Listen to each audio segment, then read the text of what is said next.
Good morning from the Iowa Girls Wrestling State Tournament here in Extreme Arena for Championship Day, semifinal / Championship Day / Wrestleback Day. It is a historic second day here at the Girls State Wrestling Tournament. Blake Walker, Austin Oliver with you here this morning to start the morning session. Austin, yesterday was a day to remember. We sold out in 45 minutes just as we started the program at 9 a.m. yesterday morning. We get started once again. Now it gets down to crunch time. We got semifinals here this morning, championships tonight, and then Consolation just keeps rolling through.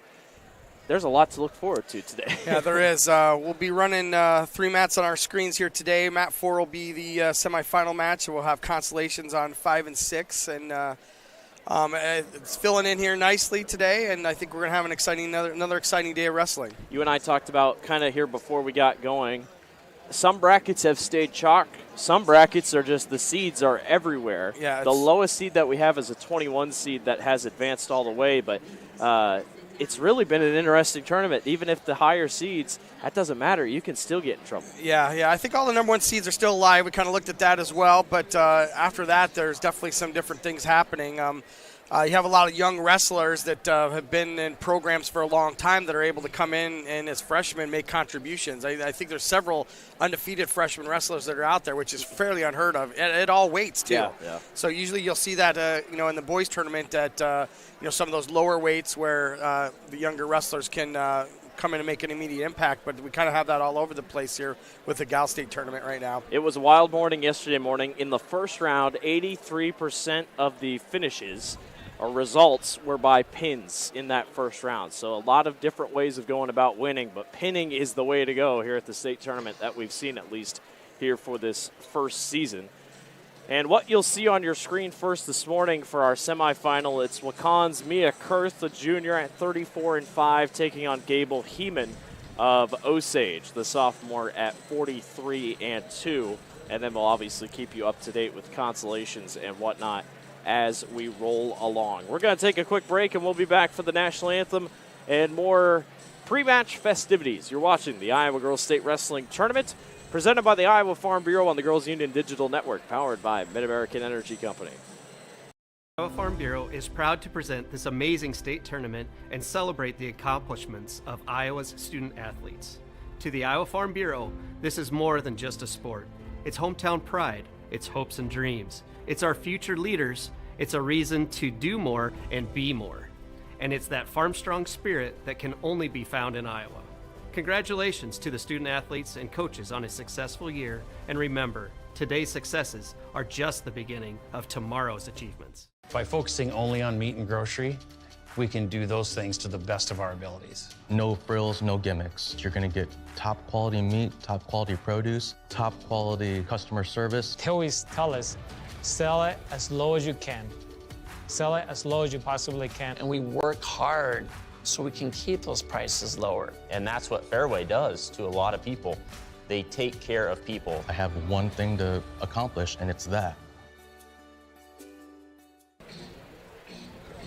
Welcome back to the Iowa Girls State Wrestling Tournament. Blake Walker, Austin Oliver with you here this morning for the morning session. How everything's going to go, we're pretty much going to wrestle nonstop till it ends roughly at 3 o'clock, and then championships get going at 6 o'clock. And that should be a very fun time as we get together for the first ever sanctioned champions. Everybody's going to be crowned, 14 new champions. Obviously, we're going to get podium finishers as well. And Austin, you and I didn't talk about it yesterday, but a couple people were talking about it. It is almost harder to wrestle back and finish third in a consolation. It technically is harder than to finish first or second. I totally agree. Mentally, I think you're dealing with a lot of things as well. Coming in off of a loss and then having to come back and wrestle really for your life. With the double elimination situation of most of these wrestlers that are up against. So you end up wrestling some extra matches and a little more stress on your body. And it's definitely not a place you want to be, but I think that all those girls relish the opportunity to be able to get to a place-winning, standpoint there and get on the podium with those wrestlebacks as well. Absolutely. Austin talked about it when we first got on, but how we will run today is you got the 3 screens are the 3 camera angles on your screen, and how this is going to work. The top of your screen will always be the semifinal matches. The bottom left and bottom right on 5 and 6 will always be your consolation matches. That is how everything is going to work this morning. We already told you the semifinal will be Mia Kurth of Wakan taking on Gable Heeman of Osage. On mat number 5, that's bottom left, it'll be Ava McNeil of Lewis Central versus Harley Tobin of Algona.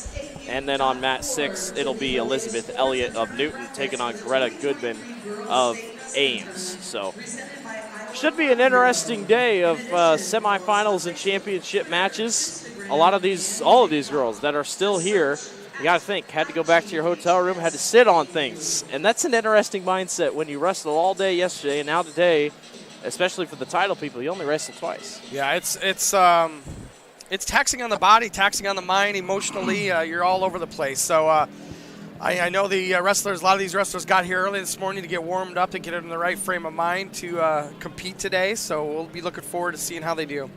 It is freezing cold, frigid temperatures, pretty much feels like negative 10 degrees outside, but we've had a good crowd make their way into Extreme Arena.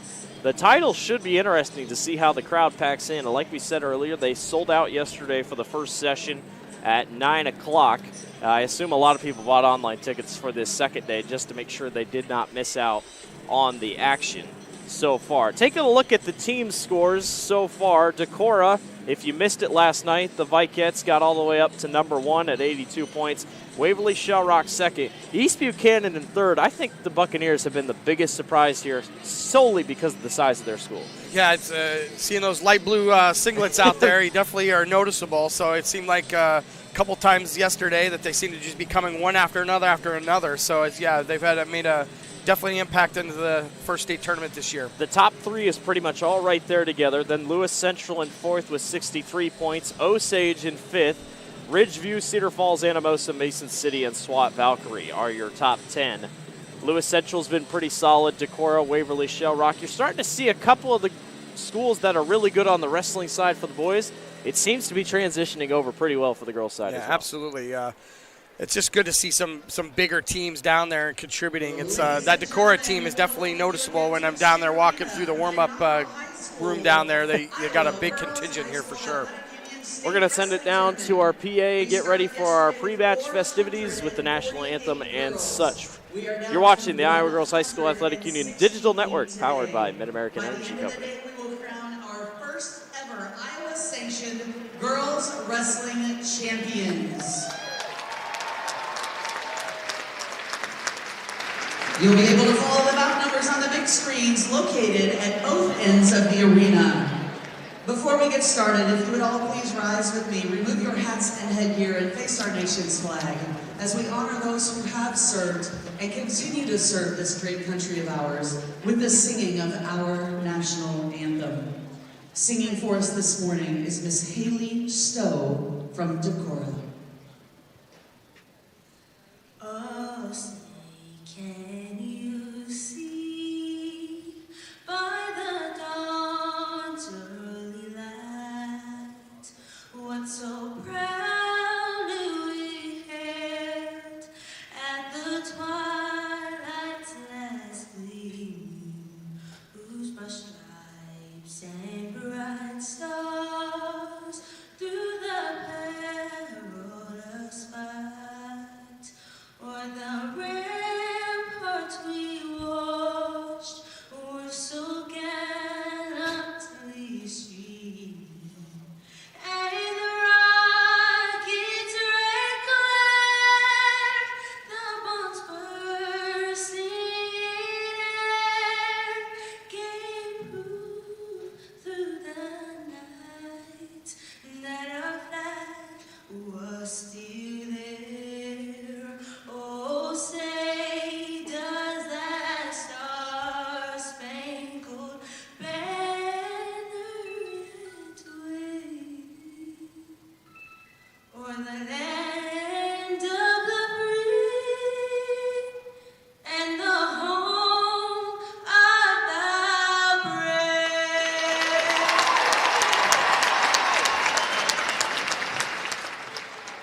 Welcome back to the Iowa Girls State Wrestling Tournament. Blake Walker, Austin Oliver with you here this morning. It is semifinal / championship day, and we are just a couple moments away from getting going.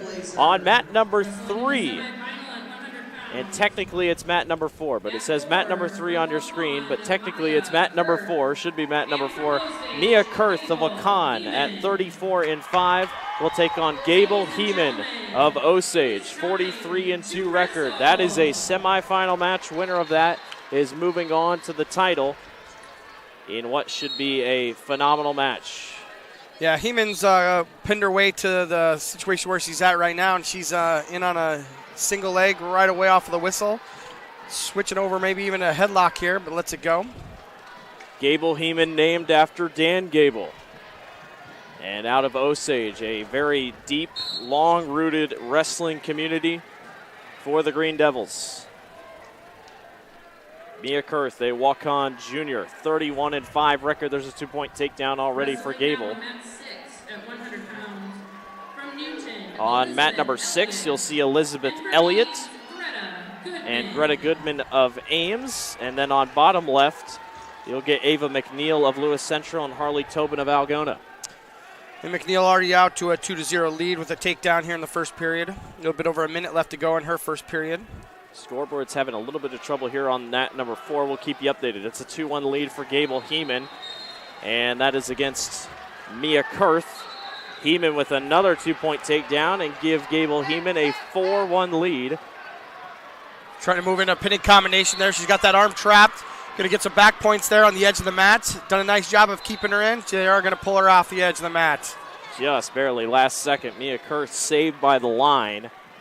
2-point near fall there for Heeman as well. There we go, up on the screen. 6-1 there on mat number 4. Goodman over Elliott here, 2-1. And there's a quick 2-point takedown for Goodman once again. Extends her lead to 4-1.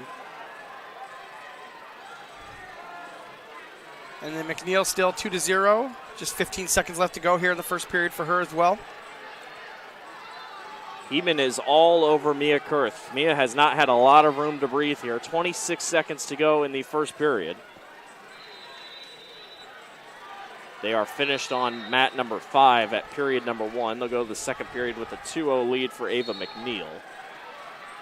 Meanwhile, on mat number 6, they're closing in on a end of period number 1. It's a 4-1 lead for Greta Goodman.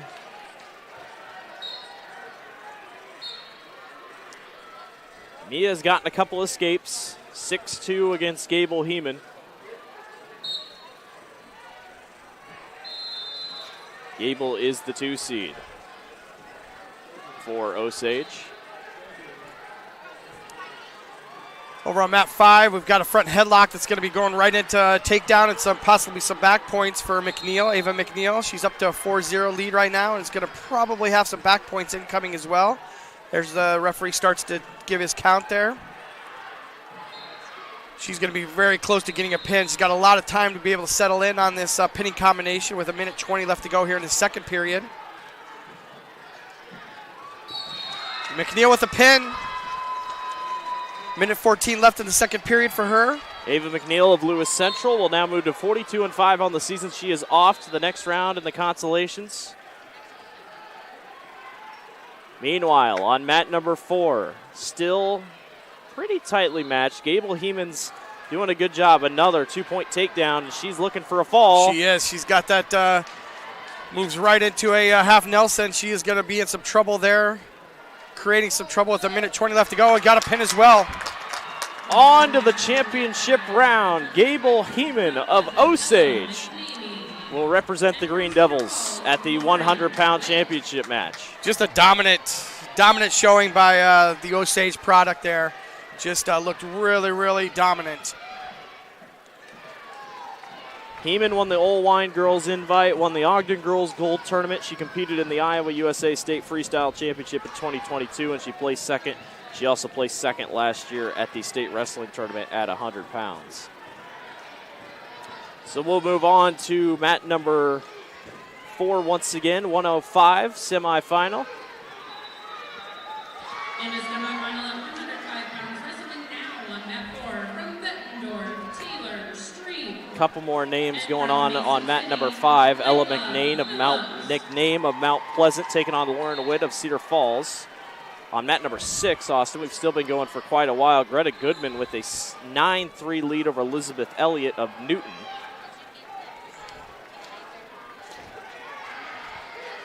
And on mat number 4, your semifinal match at 105 pounds, Bettendorf's Taylor Streif, 35-3 record, takes on Layla Phillips of Mason City. Phillips, the 7th seed. Yeah, it'll be a 6 or 7 seed up against each other. They kind of had pinned their way to the last match, and both of them had a decision coming into this match. So we'll look for a good matchup between these two, kind of the same path that they're going on. Streif, just a freshman. She's a cross-country runner.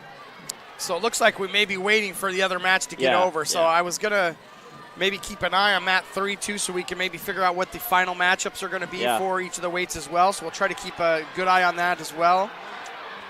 And that, I know on mat number 3, Kate Biscaglia and them, they were having blood time, so that's why they're so delayed. And that still is a 0-0 bout over there as well. On mat 5 here, we're going to take down from Lauren Witt from Cedar Falls. Just about 10 seconds left to go in the first period for her. Mat number 6, Carissa Hersom taking on Lainey Shelgangoski. Sheelangoski from Durant at 27-6. Hersom out of Southeast Polk at 34-13. We're off and running at mat number 4 for the semifinal at 105 pounds between Streif and Phillips. They're going to period number 2 on mat number 5 between McName and Lauren Witt.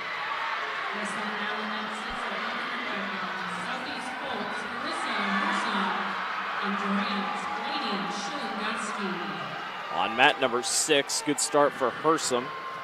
Up 2-0 and out of bounds. They do give an escape, though, to Laney. Meanwhile, on mat number 4, 30 seconds have gone by. Nothing going between those two. Good shot, though.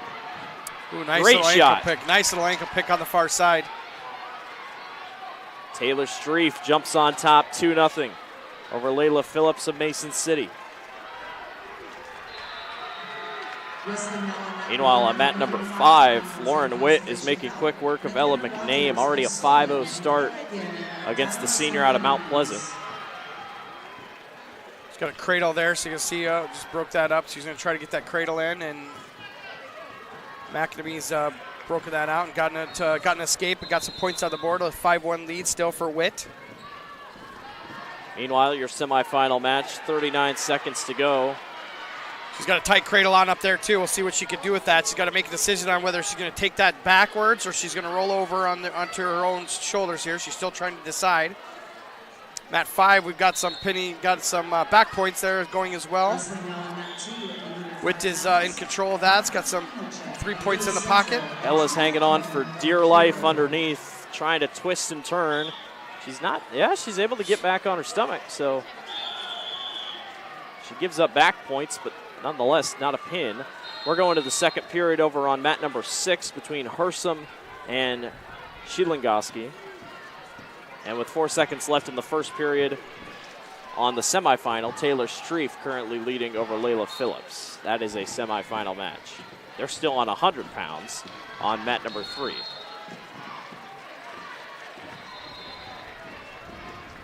And Biscaglia struggling there on mat number 3 just a little bit. Kind of surprising for the freshman that has rolled through competition this season.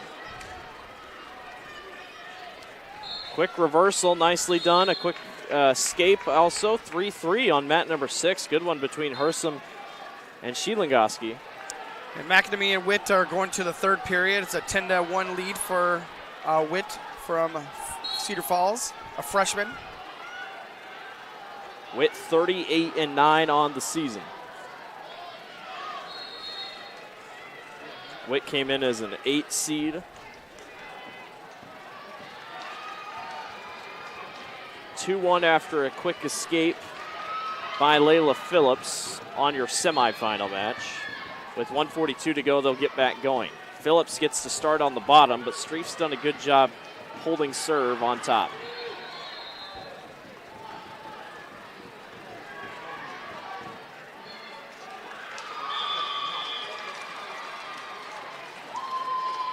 24 seconds to go in period number 4. Or period number 2 on mat number 4. Meanwhile, mat number 5's been going for a while. It's still in the third period. 10-1 lead for Witt. Another takedown for her as well. That'll put that score up to 12-1. Just a minute left to go in that bout. And Austin back on mat number 4. We had a quick reversal. Layla Phillips jumped right back on top and has a 3-2 lead over Taylor Street. She's got a far side half on there. She's trying to really torque that left shoulder. She's going to be getting some back points here. And oh my, Taylor Street jumps right back over, almost a bridge into a takedown. Yep, so she did get 2 back points and then gave up the reversal immediately after that. So that'll put that score at 3-2. Is that accurate? It looks like 5-4 for Phillips. Lainey Shidlangoski defeats Carissa Hersom by fall. So Durant Jr. is headed on to the next round. Mat 5, we just got 20 seconds left. It's a 12-2 lead for Witt.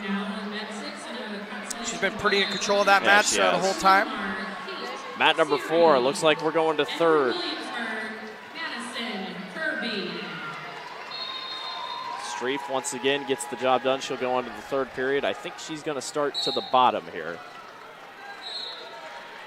Mat number 3, Kate Biscaglia with the victory over Mariah Michaels.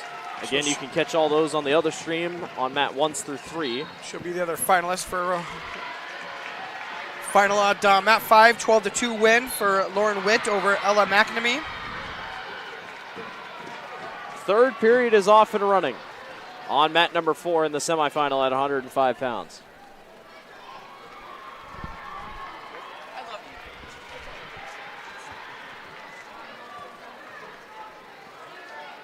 In your next semifinal bout on mat 3, so right now it's an interesting spot for Layla Phillips. Well, now she's got that single arm and she's going to put Streif right on her back. Layla Phillips. I thought they called a pin there. It looked like he may move for a pin there, but he might be doing that right now as we're talking. That's in there tight. This one's been back and forth all 3 periods. And there's a lot of time left on the clock with that minute 8 left there. It's going to be she's getting her way out of there though. Streif was able to escape and then reverse it back around. She gets on back on top and she'll take a couple 2 points and then a escape. So now it's 8-6 because Phillips got a quick takedown.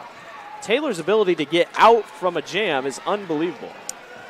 Just starting a bout on mat 5 here. We got Riley Hartman of Olwine up against Trista Gwynn of GTRA. GTRA, yep. On mat number 6, Kate Siri of Linmar, the freshman, taking on the junior from Williamsburg and Madison Kirby.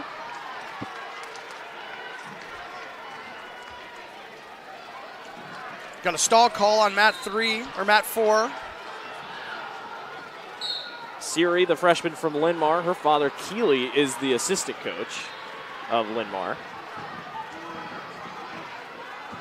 Austin, things are getting tight on mat number 4, and it's so tight the official was like, all right, we got to take a break. Yeah, the coaches are just getting crazy on the sidelines too, trying to articulate instructions to their wrestler out there. 9-4, Taylor stays aggressive. Back over top is Phillips. I don't know if they're going to give it to her. 1 second. No, they did not. Wow. 9-7. Layla Phillips is on to the championship round at 105 pounds, the junior from Mason City. Go Mohawks. Phillips is on to the championship round. What a match between her and Taylor Streif. Near fall points on mat number 5 between Hartman and Tristan Gwynn. And they finished. It must have been a fall, Yeah, it must have been a fall. The win will go to Tristan Gwynn. So Trista Gwynn of 110 pounds will move on to our next round in the consolations. Got a pin with 20 seconds left to go in the first period. Mat number 6, Siri trails Madison Kirby.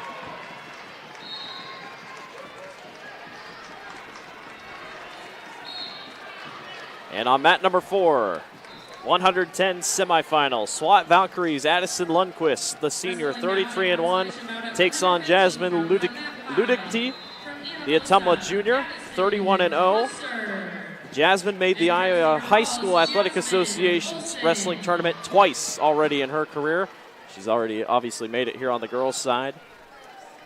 And Addison Lundquist, the senior out of SWAT, she's going to the University of Sioux Falls to wrestle for her collegiate career.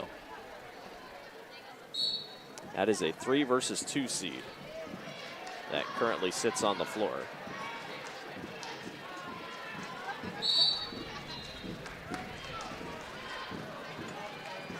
Lutikiti out of Ottumwa, she won the 2023 Pella Girls Invitational, Sheraton Girls Invitational.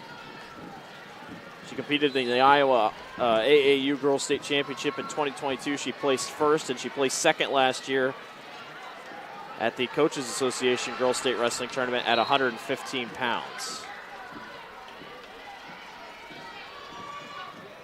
Got some back points on mat 5. Mat 6 is Musser. Yeah, Musser's got some back points there.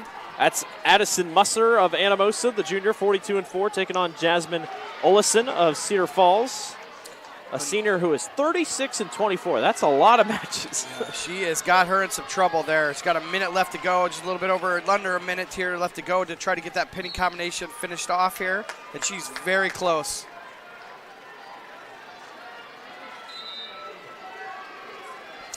Lutiki. There we go. Got the pin there on mat 5. Musser over Olison. Musser moves on to the next round of the consolations. Jasmine Ludicky currently leads over Addison Lundquist 2-0. As we go to the end of the first period, they'll go to the second over on mat number 4. Looks like we might have a missing contact on mat number 5. They're searching for it on the ground there. I saw that a couple times yesterday. Happens more than you think.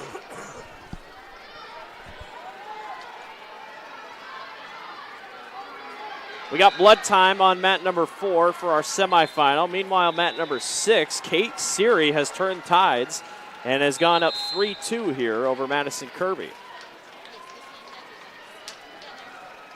Now her father's a coach there, is that what you said? Seary, yes. Seary? The assistant coach for Linmar.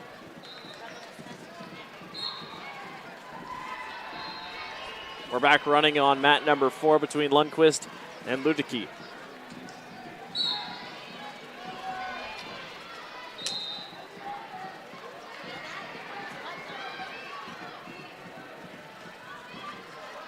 Got some new wrestlers coming out on mat 5 here. Mat number 4, Ludicky was trying to turn. She's got that nice arm bar in there and is out there running. It's trying to get the looks like trying to get the other arm wrapped up as well. We're going to see a nice pinning combination. She runs this over and just puts a ton of pressure on that shoulder. Oh, there's the turn. Ludicky currently has Lundquist in trouble. Near fall points coming her way. And a potentially dangerous. Yep. Mat number 5, new faces. Ames Lexa Roseving. The freshman take on Evelyn Kramer out of South Central Calhoun. Kramer, a junior, 38-8 record on the season for the Titans.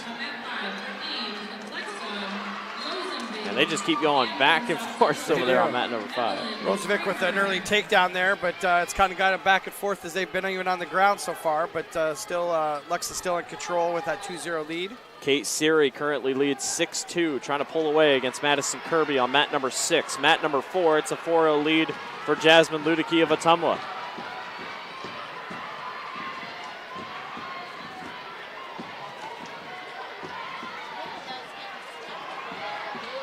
Lundquist only 1 loss. Ludicky was 0.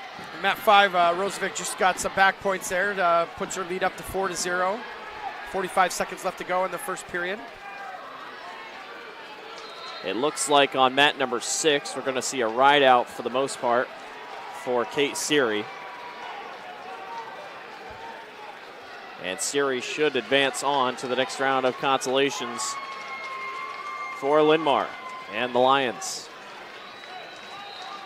We're closing in on period number 3 on mat number 4 for Linmar's, or for Ottumwa's Jasmine Ludicky. And we will go to the third. Ludicky leads 4-0 at 110 pounds. And Kate Siri, yes, Kate Siri finish up that match with a right out there with a 6-2 win for her. And like we talked about, Consolations, they still technically have more wrestling to do than the semifinals and champions will have to. Because at semifinal and champion, you'll only have to wrestle 2 more times if everything goes your way.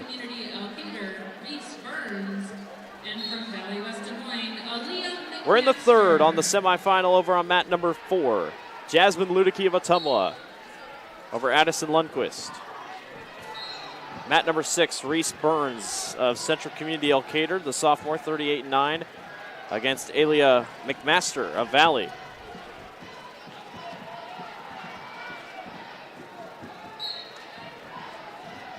Ludicky 4-0 here in the third period. Got some back points there. Going to lengthen out her lead a little bit. Seems like she's been in control. Seems like it should be a higher score than just 4-0 because we've seen her. Yeah, it does. I mean, she's completely in control the whole match here. She's looking for a fall here, though. She's going to get one here. It looks like that's tied. There we go. Wow. Minute 7 left to go in the third period there. How about that? Jasmine Ludicky of Ottumwa, the Bulldogs, 31-0 record. She is on to the state championship at 110 pounds. We're going to step aside. You won't miss any of the action. You're watching the Girls Union Digital Network, powered by Mid-American Energy Company. In Iowa, we all play by the same rules. Hard work pays off, practice makes perfect, success is something you earn, and teamwork helps us all be winners.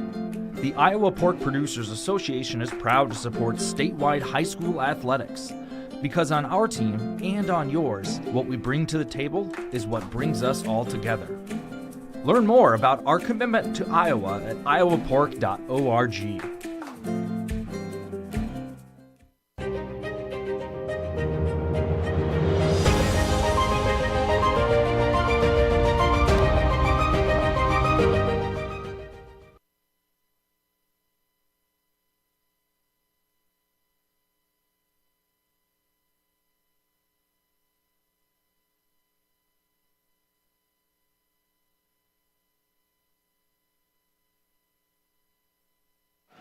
Welcome back to the Iowa Girls State Wrestling Tournament. Another semifinal. Mat number 4, 115 pounds. Molly Allen of Riverside, the sophomore, taking on Ellie Wheats, the sophomore out of Vinton-Shellsburg.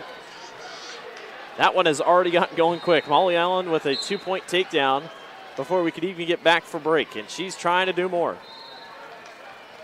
Mat number 5, Simone Standifer of Des Moines Public Schools. The sophomore takes on Autumn Stone-Cipher, the senior out of West Fork, on mat number 5. Mat number 6, McMaster leads over Burns 4-0. That's at 115 pounds in the Consolations. If you're just tuning in, all semifinals will be on the top of your screen. Consolations both bottom left and bottom right. Allen, another point takedown. I don't think I wasn't paying attention because I was looking at the bottom two. Did she let up? Did she let up Wheats for an escape, or I don't know either. Just to take her back down? She's doing a good job though, getting that back shoulder. Wheats is doing a good job spinning. Yeah, my guess is we've got a takedown or escape and then another takedown here with Allen being in control there. Molly Allen is the 1 seed in 2022. She did win the tournament at 105 pounds. She was also part of the Iowa team that won the 16U National Championship for USA Wrestling. And she also won a national title at 112 pounds. She's really wrapping up those arms right there. Going to be running a little arm bar across the back there. She's going to be looking for some bonus back points here. And I think she's going to get them there. Oh, just can't get her turned over. Did a nice job of fighting off there for Wheats. Ellie Wheats out of Vinton-Shellsburg. Vinton has had a very good showing at the state tournament. Victory over on mat number 3 that got a big cheer. That was Bree Swenson of Vinton-Shellsburg with the victory over Jalen Goodale. Maybe a knocking out a number 1 seed there. That's a big win. Like we talked about, Vinton-Shellsburg. Yep. The Vikettes showing strong. 2 Vikettes right there on the middle mats, right at the same time. On mat 5, we've got a 2-1 lead for Standifer. I think is one of the good matchups. Standifer versus Stone Cipher. That's Yes, just got some. that's the last name central. Yep, last name strength there for sure. 4-1 lead for Molly Allen in the second period, just getting going there with 1:50 to go. Over here on mat 5 here, Stone Cipher did get an escape and matched up and got a takedown here. She's going to be getting some back points over Standifer here. In a lot of trouble with a minute 30 left to go here in that second period. She's in a great position to try to get a pin. Just needs to settle that weight back and get chest to chest to get that pressure really feeling it on that shoulder that's holding up on there. She's currently high on her stomach. Meanwhile, Molly Allen with another 2-point takedown. She leads 6-1. They're in the third period between Burns and McMaster here on mat 6. And it's McMaster with a 4-2 lead. There we go, Stone Cipher with the pin. Second period, minute 3 left to go. She did a nice job. She gave up an early takedown and got back up on top and just really pushed through and got that pin. So nice job out of her. Adam Stone Cipher, the West Fork Warhawk, is on to the next round in the consolations. Good emotion there between her and her coaches. Mat 4, the semifinal continues to roll along in the second period. Molly Allen with another 2-point takedown. She's up 8-2. That's at 115 pounds.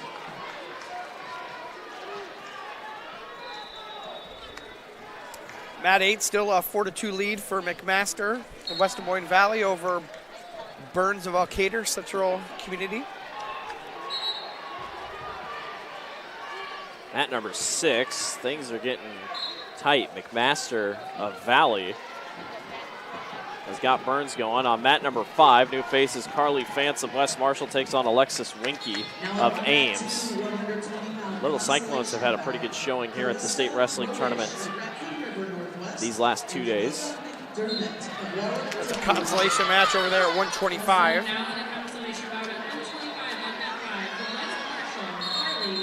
It's a good reversal by Burns, who was trailing, still is trailing, but she's going to have to do some work here with 17 seconds to go. She's got some back points incoming as well, so she'll should be a score of 4-2 or 6-4 here as soon as those back points are awarded here. But she's still got that same combination there at the edge of the mat. Oh, they thought that they thought the whistle. They thought they had a whistle, and both girls stopped, and then they realized that there was not a whistle. Yeah. And I think she's going to give up a 2-point reversal there as well. Well, and then they don't know how to judge the escape. Is there an escape because of the whistle? Yeah, they're going to reward an escape. So because of that, it's a victory for McMaster because of the whistle blown, because they would have been 6-6, but because they thought of the whistle was an escape, or the whistle was on the other mat, it's an escape, and I think McMaster is going to get the victory here. I really think if they really look at this in the right way, the referee's at the edge of the mat with that whistle happening, both girls stopped. I mean, the right thing to do is to maybe go 6-6. Yeah. No. No, they're not. They're it's going to be a victory for McMaster. I think they talked it over. They were thinking about, Interesting. yeah. I mean, it's unfortunate. It is unfortunate. It happens. I call the game or match at winner set, same exact thing.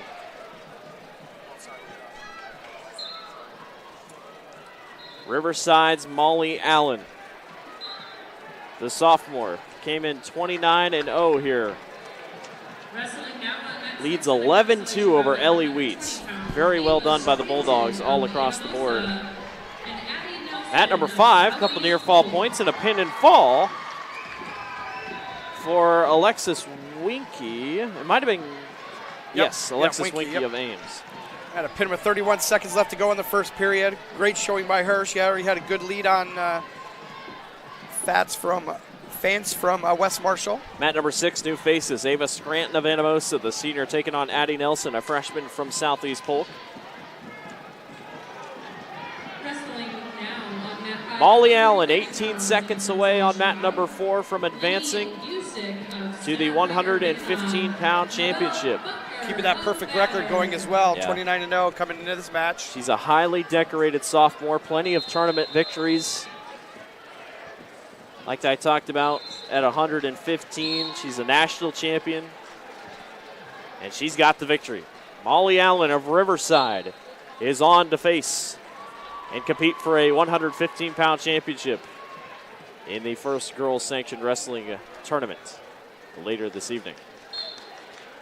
It's got a new match starting on mat 5 here. It'll be at 130 pounds, a consolation match. It'll be Lenny Gusick of Center Point Urbana up against Noel Bodiger of Ballard.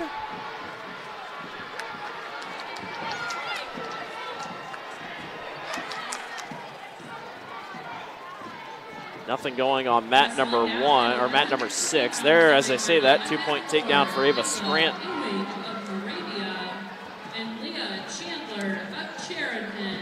Mat number 5 is on 130 pounds. Mat number 6 is on 120. Moravia's Layla Ewing, the sophomore, taking on Leah Chandler of Sheridan at 120 pounds. That is your semifinal.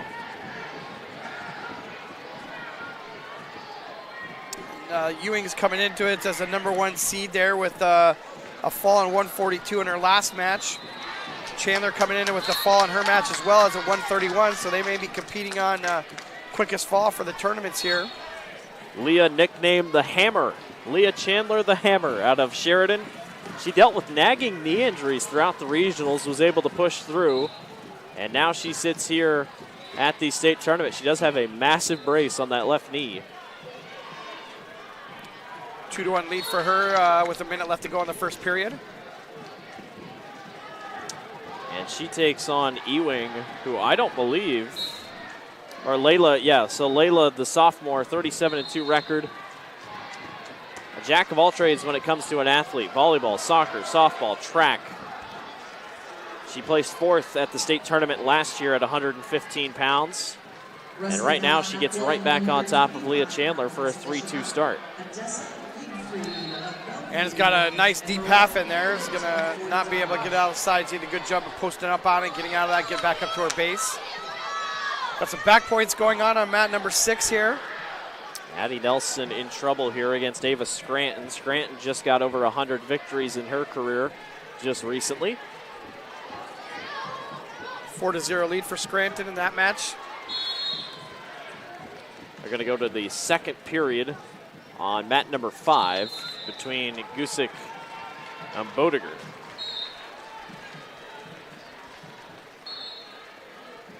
Bodiger out of Ballard. She played football her sophomore and junior seasons for the Bombers, and she is also headed off to be a part of the Marine Corps when she graduates. She's tough. We're going on to the second period on mat number 4. There's a victory for Ava Scranton over Addie Nelson of Southeast Polk. Scranton is moving on to the next round in the consolation rounds. She's got a pin in the second period with 42 seconds left to go in that period.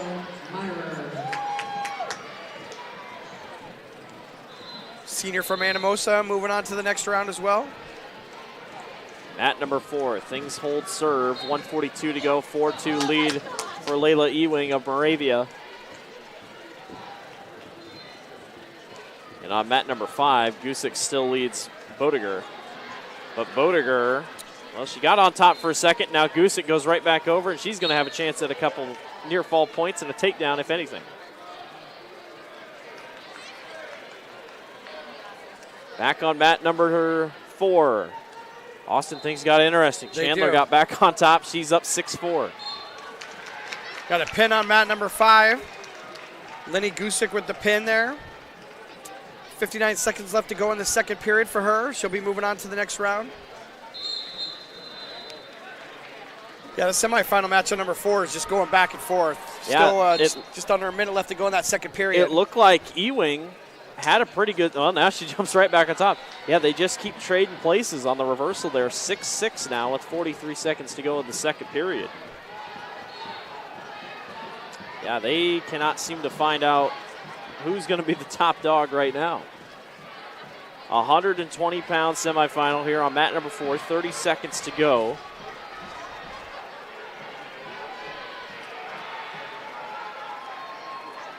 I mean, it's about as high drama as you could get, at being 6-6 with 15 seconds left to go here. possibly going into overtime. We're going to get some back points here. She has got that really, that shoulder is really deep here. If she can get that post up on the other side, 5 seconds left to go, just isn't going to have enough time to get it done. Yeah, it just doesn't look like she's going to have it. 2 seconds. We're going to go to the third. Talk about, Austin, you talk about multi-sport athletes. In some sports you really see it, but with Layla, volleyball, soccer, softball, track, wrestling, that is unbelievable. Is it amazing how all that can really help wrestling? Well, I think mentally it keeps you clean. I mean, you don't get burnt out on a certain sport. I know in this day and age, there's a lot of kids that specialize in a specific sport, so it lets you keep fresh on each of the sports as you go through it. Maybe even gives your body some time to adjust to different movements in each of the sports as well, so you don't get pitcher's arm, pitcher's shoulder problems or things like that may come up. But on mat number 6, Lily Stowe of Waverly Shell Rock at 44-5, taking on Ashley Bajork of Decorah at 130 pounds. On mat number 5, we got an all-CIML matchup of Cadence Bouchong of Valley taking on Ella Anliker of Urbandale. 2-point takedown on mat number 4 for Layla Ewing. But how that match is going, I'm not saying anything's over until it's over. Wouldn't be surprised if there's going to be a reversal here in a few seconds. Chandler's in a tough spot, but she's been in that position before. Ewing's really working that half Nelson hard, even when he's up on the base. And she almost got some success with that at the end of the second period here. It's giving her some trouble there. Having that chin be down on your chest with a lot of pressure definitely is not a place you want to be. Got called for stalling right there too, which is going to have an impact in the match here. Mat number 6, Stowe leads 4-1 over Bajork. Ella Anliker leads 2-0 over Cadence Bouchong. And Chandler gets back on top. We're tied at 8 with 23 seconds to go. Well, he talked about it. Reverse the city on mat number 4, and they're going to go out. Gosh, just 20 seconds left to go there in that bout at 8-8. This is what it's all about right here. But an advantage, if you will, for Ewing. She gets to start on the bottom. Just needs an escape to win the match. Chandler doing all she can to keep her down. Ewing thought about jumping back on top. Oh, this is going to be tight. 10 seconds left to go. They're going to give the escape to Ewing. Chandler in on a single, trying to get that point back. 3 seconds, 2 seconds. Ewing jumps back on top.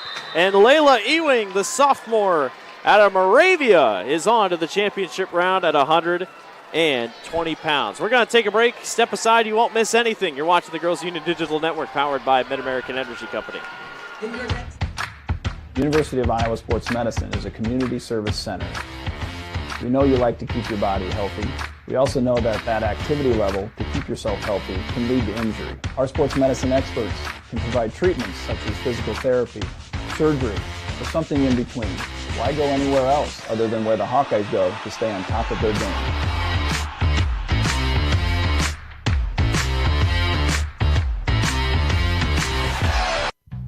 Across Iowa, you don't have to look far to find a bank that's got your back. From just around the corner to the next town over, hundreds of neighborhood banks are going the distance to ensure your future looks brighter than ever.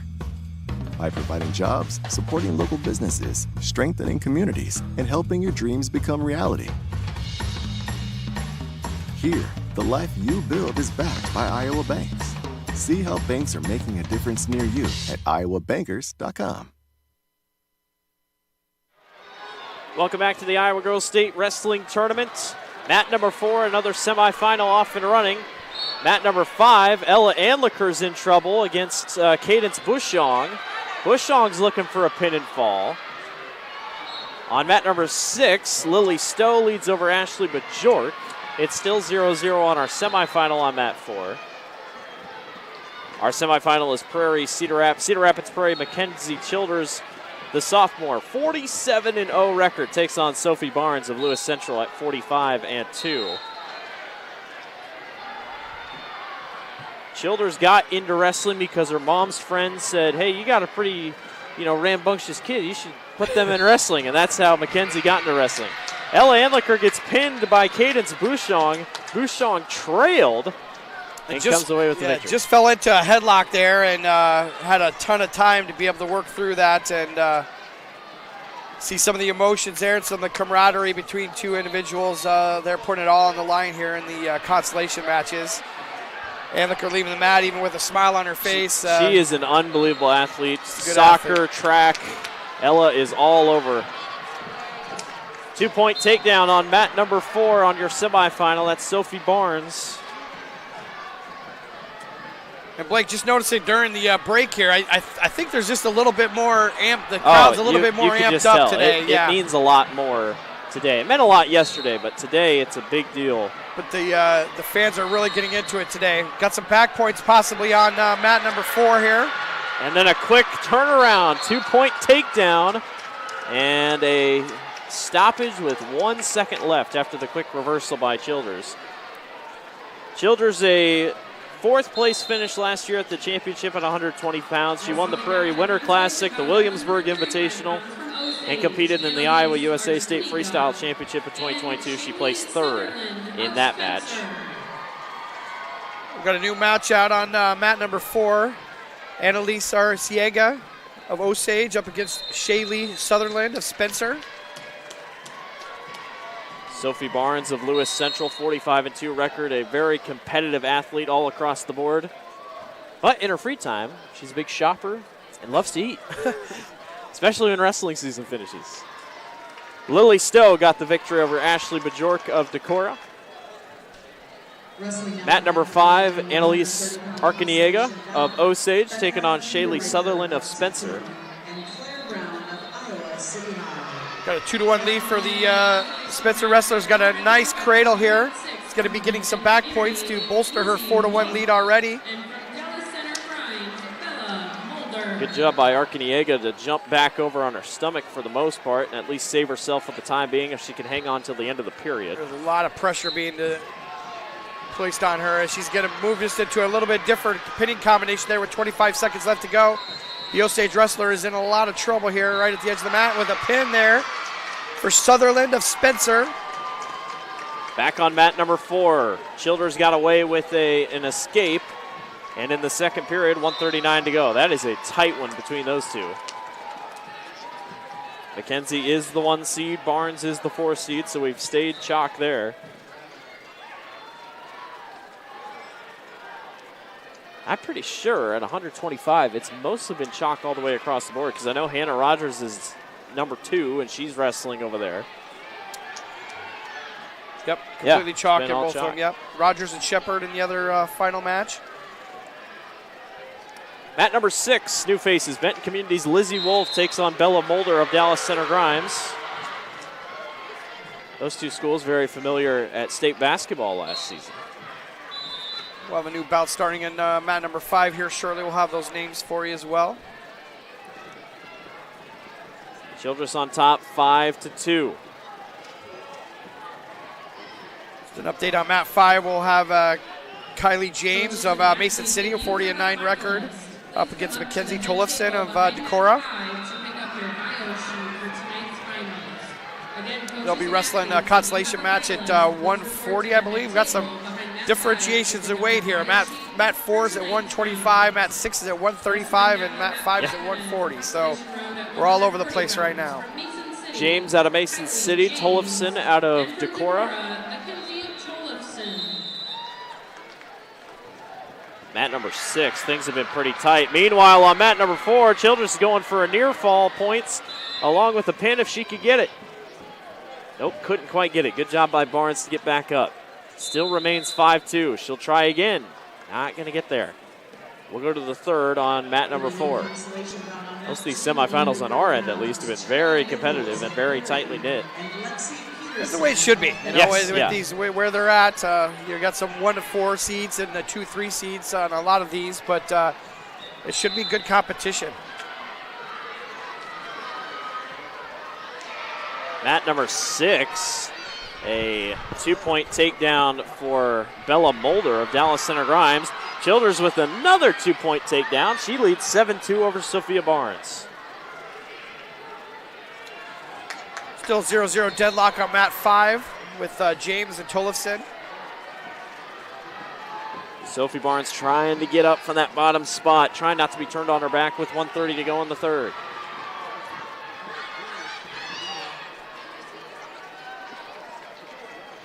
Mulder and Wolf, 2-1, closing in on the halfway or just under halfway through the third or second period. Now it's 4-1.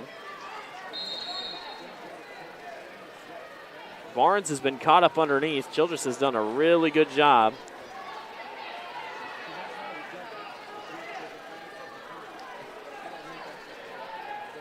One minute to go in the third on the semifinal on mat number 4. In the new consolation bout on mat 1 at 135 pounds. There's an 8-2 lead there. The scoring just looks like it just hasn't updated yet there, but it's an 8-2 lead out there. And on mat 2, 140 pound consolation bout. They'll stop with 46 seconds to go for Childers. Childers, a sophomore, 47-0. These guys are getting in a lot of matches. I think I saw 15 undefeated wrestlers came into the state tournament. All of them were ranked except one of them. That's a lot of undefeated records. A lot of undefeated. Ooh, Childers again against Barnes. A couple more near fall points possibly coming her way. 8-4 or 8-2 still. 20 seconds to go.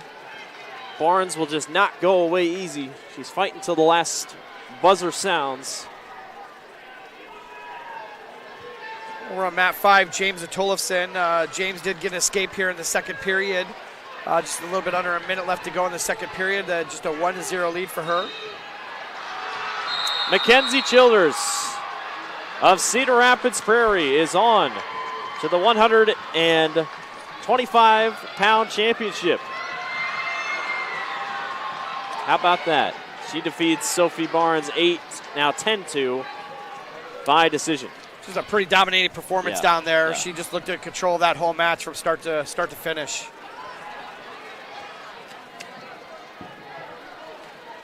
On mat 6 here, Lizzie Wolf and Bella Mulder will be going into the third period. A 4-6 lead for Wolf from Benton Community.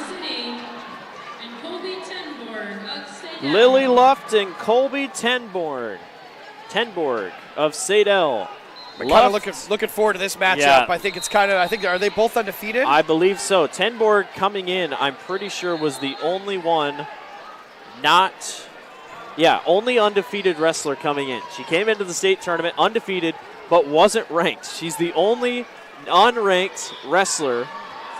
And she probably maybe took that personally. Lily Luft, obviously one of the faces of girls wrestling here in the state of Iowa. She's committed to wrestle for the University of Iowa.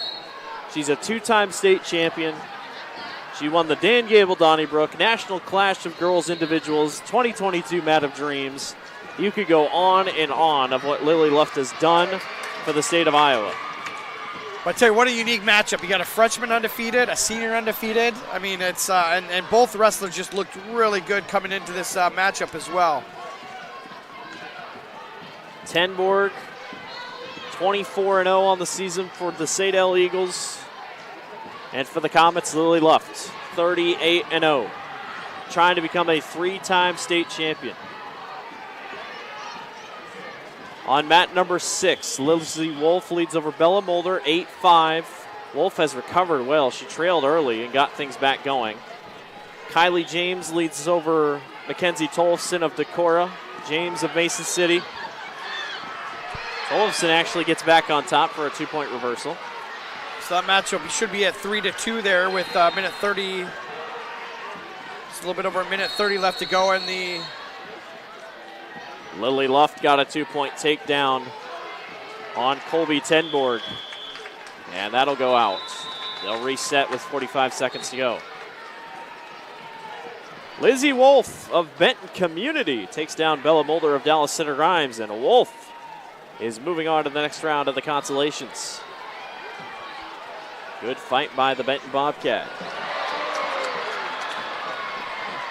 Something crazy going on mat number 3 as things are getting tight. That is Tatum Shepard of Ridgeview and Hannah Rogers of Wilton. Rogers, a very talented wrestler. at 125 pounds for Wilton. She's a one-time state champion. She would love to go to Oklahoma State if they can add wrestling. Yeah. That's one way to get things going. Meanwhile, on mat number 4, 21 seconds to go. Luff still on top. In the consolation bout at 140. Got an injury timeout on mat number 5. I think that looks like the score is. I think it should be 3-2. Oh, it might have done something with the board there. It has it down as 4-0, but I guess, yeah. I could have swore Tollefson. I think the coach is asking that too, what the score is. Yeah, because Tollefson got a reversal right as they called the match or stopped the match there. So I think it should be 3-2 is where I think it should be at, or it's either that or 2-2, one of the two. We got injury time on, or blood time on mat number 4, but the coaches have to do it because there's blood time on both of the semifinal matches, so the trainers are occupied already with someone else. Mat number 6, Southwest Iowa's Clara Sapienza, the junior, taking on Emily Waters of Anamosa. That's happening on mat number 6 at 140 pounds. Looks like we're just getting back going at 4-2 with James on top as we go to the third period, or in the halfway, 1.5 to go in the third period between James and Tollefson on mat number 5.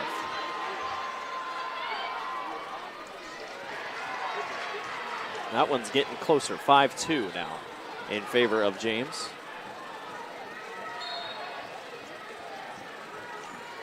Lily Luft is fired up. She came out of the blood timeout, hitting herself, trying to get herself pumped back and get back into the adrenaline rush.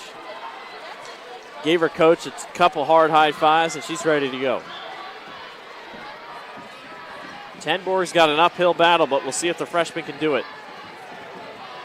Luft got back up. Tenborg trying to get her back down to the mat here any way that she can there.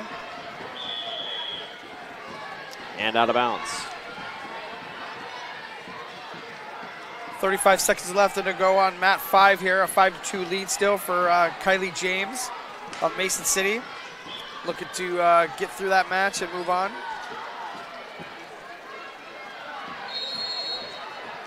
Luft escapes 3-0 over Tenborg with 1:46 to go. Actually, the clock is not moving on mat number 4. That is not ideal. 2-point takedown for Luft. I hope someone's keeping time, because that clock has not run for about 20 seconds now.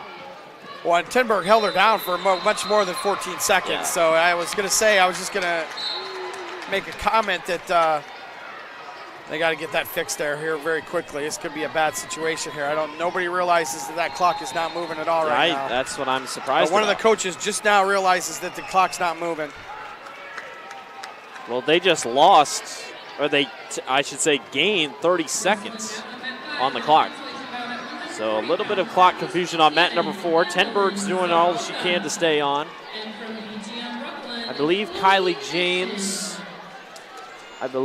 James got the victory. Yep. We got near fall on 6. Sapienza's got Waters in a lot of trouble here with minute 22 left to go in the second period. We got a little focused on that mat over on mat 4, but how about the bridge by Sapienza here? She has not let go of that bridge position, trying to keep her back up off the ground. I will say Waters is probably helping her with Waters' head sitting underneath, but Sapienza, if she can get a turn here, I was going to say she could turn over for a reversal of her own, and she does. Got a new match going on at mat 5 here. Just started 40 seconds in. It's Adeline Kabalka of East Buchanan up against Chloe Etten of BGM Brooklyn. All right, so now mat number 4 is dealing with the issue that they were having. Everybody realized. I think they probably lost a minute. I mean, I really think that because Tenborg held her down there for at least 30 to 40 seconds, I thought, before she gave up that escape and then eventually a takedown after that. Well, you had to think because they lost about 30 seconds there. So, I mean, 30 to 40 seconds you're looking at. Yeah. But I don't know how they're going to go. It's not like there's replay. You know, they could come and ask us, but we don't even know when they really stopped either. How much we lost. Down on mat 5, Kabelka's gotten an early takedown there with 40 seconds left to go in the first period. 2-0 lead for her over Edna BGM. Yeah, they are in a pickle on mat number 4. Glad we're not the ones having to deal. And hopefully they get that figured out. Mat number 6, Austin, things are getting pretty tight. Emily Waters of Anamosa trailing 4-3. And Sapienza of Southwest Iowa. Going into the third period, trying to decide what she's going to do. It looks like Sapienza is going to choose to go down in the third period. All right, so I guess they just agreed on they missed 20 seconds. Nope, they missed 30 seconds. So I'd say that's a pretty good compromise. So they're going to move the clock down to 32 seconds.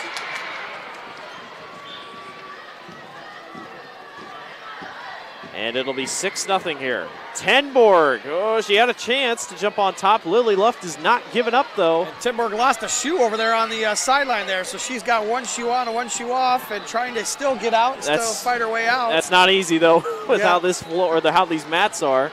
8-1 lead for Luft. Yeah, you have no footing now. Now we got Kabalka here with pinning combination here. She's going to get some points here. She's trying to end this match here. With 1:40 left to go here in the second period. She's in big-time control and has got Etna in big trouble here. There's a pin for Kabalka. And just at the same exact time, there was a pin on mat number 3 for Anamosa's Emily Waters, who was trailing and then got back on top. That was simultaneous pins on mat 5 and 6. Meanwhile, on mat 4, Timber's putting her shoe back on. Shoe back on, and looked like she was... I thought she had an injury of some sort, but... Well, just trying to figure out a way to get back into this match. I mean, 9-1, commanding lead going into the third period. We still got a little bit left in the second period here. Going to be going into the third period. But what do you do? You know, she has been... Yeah, I mean, Lily has been unbelievable as we'd expect. Just a buzzsaw in there, and Tenberg's coming in with just a lot of confidence and a great record, and just can't figure out anything that's going to work yet. Williamsburg, Indiana Garcia Vasquez of West Liberty. 2-point takedown here on mat number 6 for Grip of Williamsburg over Gianni Garcia Vasquez of West Liberty. Got a new matchup at mat 7 as well. SB Almazan from Lewis Central up against Lauren Rogers of Perry. And on mat number 6, Garcia Vasquez, there's 2 sisters, the Garcia Vasquez sisters. Sylvia is over down at 115 pounds, was competing here at the state tournament. The semifinals have taken the longest, as expected. The 145s already for the consolations. But Lily Luft here with 1 minute and 42 seconds left. Currently rides on top with 3 in the third period with 1.5 to go. And technically they're getting extra minutes because we went another 30, 45 seconds there.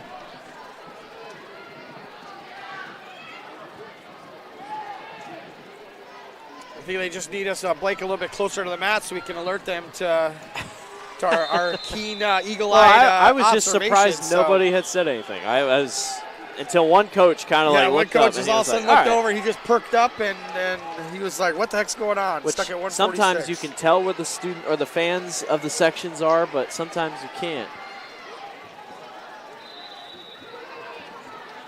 And in that situation, I don't think any of the fans even realized it either because I didn't even see anybody yelling or screaming or anything. But 1:13 to go, Luft on top, 9-1. Got a pin over here on mat 6. 4-2. Was there not a pin? Not a pin. Nope, we got a Saved by the Bell. Saved by the Bell. I thought he motioned pin. I swear I see the motioning pin a couple times now. Your eyes just jolt up. When you hear a crowd reaction, you just jump and you're like, where are we seeing something at? Austin, I believe, Vinton Schellsburg puts another one into a championship. Chloe Sanders. That's a big family, a big wrestling family there, the Sanders family over there in Vinton. She defeats Destiny Crum of East Buchanan. Meanwhile, out of bounds here on mat number 4 on our semifinal at 130 pounds. Lily Luft is closing in on another championship appearance. We have a new consolation match on mat 2, 155 pounds. Jordan Almazan of Lewis Central, Rogers of Perry, they're going at it. Almazan just 3 losses this season for the Titans. She's up 1-0, just started into the second period.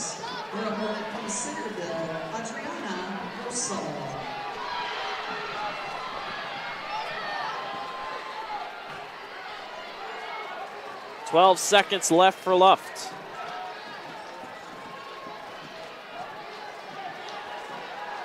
And with 5 seconds to go, Lily Luft, the 2-time champion. She'll have a chance to make it triple.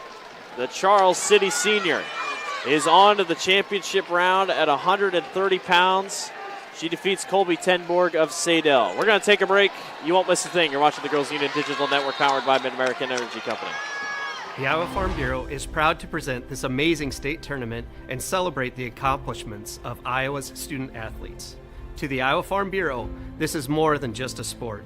It's hometown pride, it's hopes and dreams. It's our future leaders, it's a reason to do more and be more. And it's that farm strong spirit that can only be found in Iowa. Congratulations to the student athletes and coaches on a successful year, and remember, today's successes are just the beginning of tomorrow's achievements.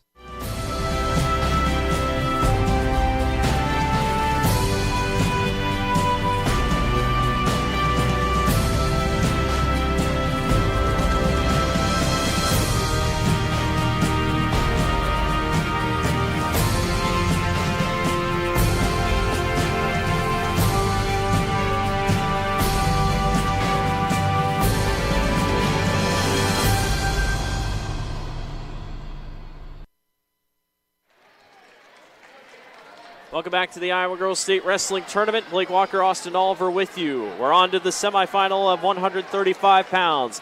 Ailey Ellsbury of South Tama, the junior at 44-1, taking on Dakota Whitman of Independence. Whitman got a huge victory yesterday for the Mustangs, a 47-3 record. Whitman won the WaMaC Girls Conference Tournament, won the Olwine Girls Tournament, won the Anamosa Girls Tournament. Both these teams are out of the WaMaC Conference. So something tells me they've probably seen each other before.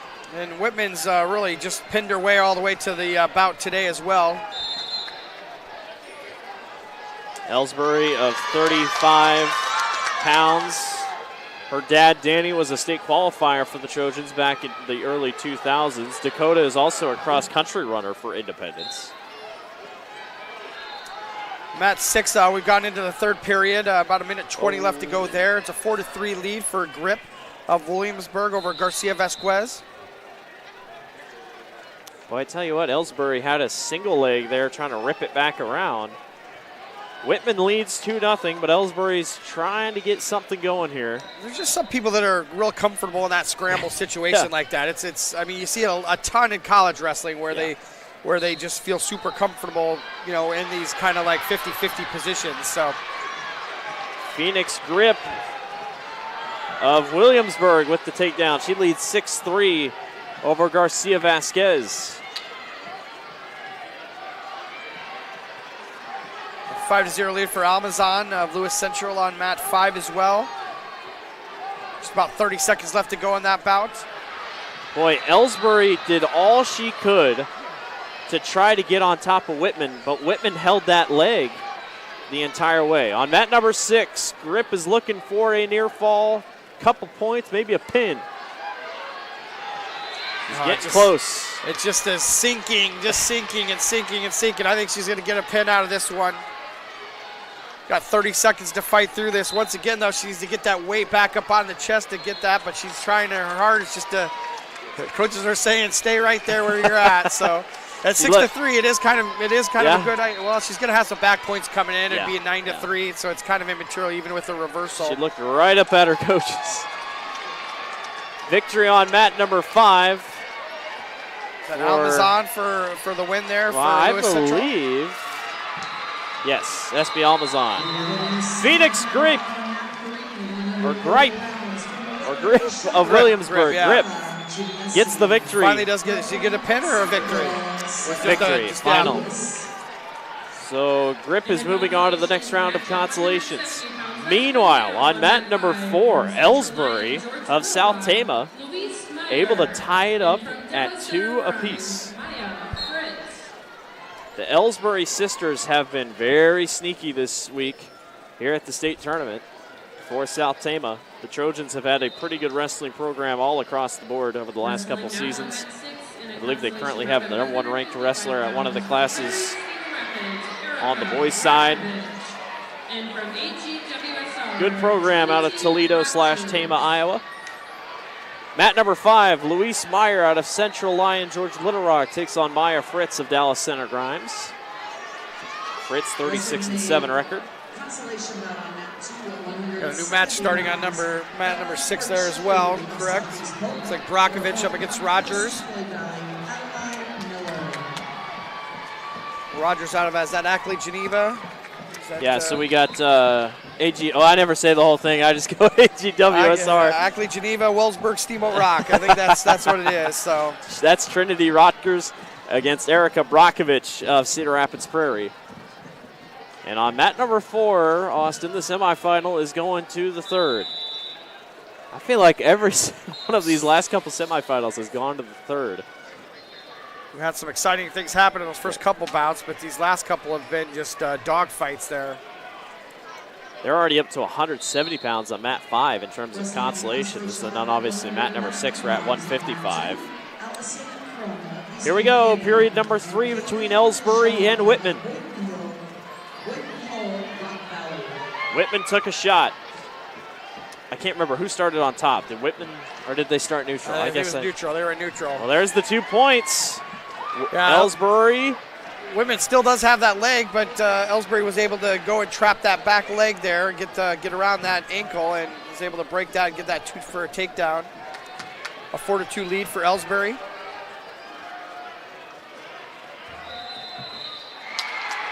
Maylee Ellsbury, 4-2 lead.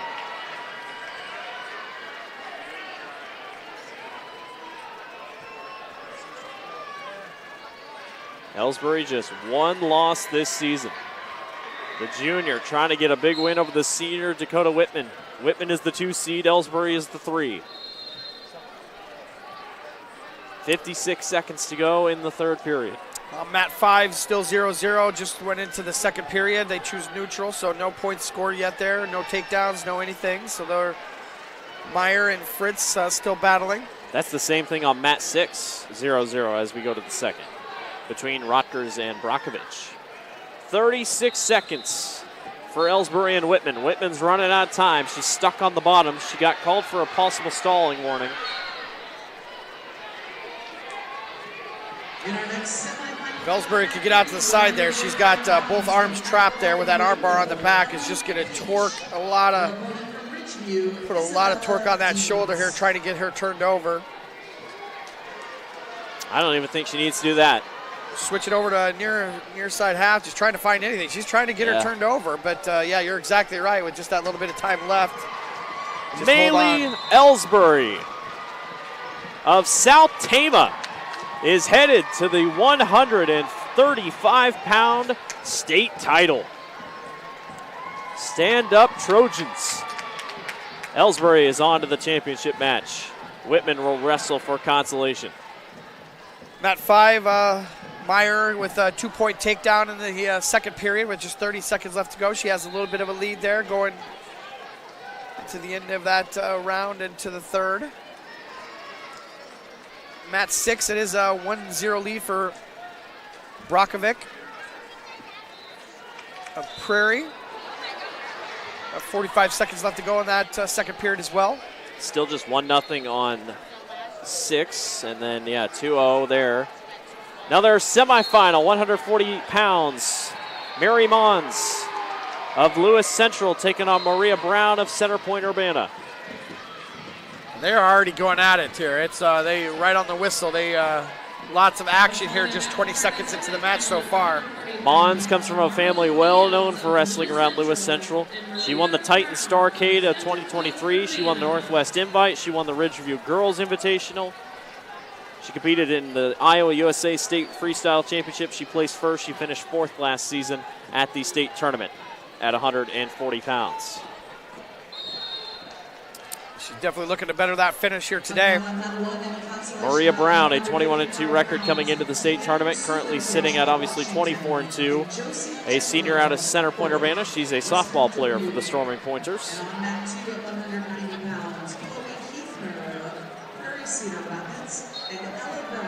Mat 5 going into the third period, 1:20 left to go there. Still a 2-0 lead for Meyer of Central Lyon. Yeah, 2-1 or 2-0. Brockovich got an escape there.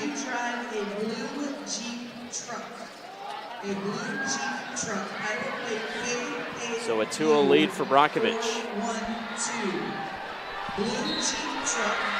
2-point takedown by Mons. You are blocking in several school vehicles and you need to move your car immediately where it will. There's 32 seconds left in the first period there. I believe is it Mari or Mary? I'm not quite sure. M-A-H-R-I, Mons. That looks like maybe Mari, but yeah. 2-point takedown on mat number 5.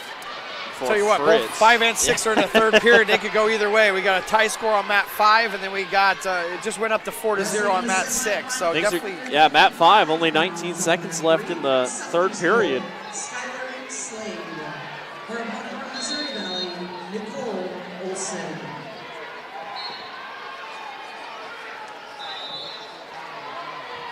We're going to the second period over on mat 4, and it looks like we're going to overtime on mat 5.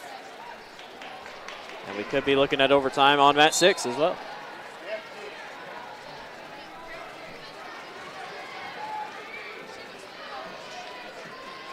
A 4-1 lead for Brockovich.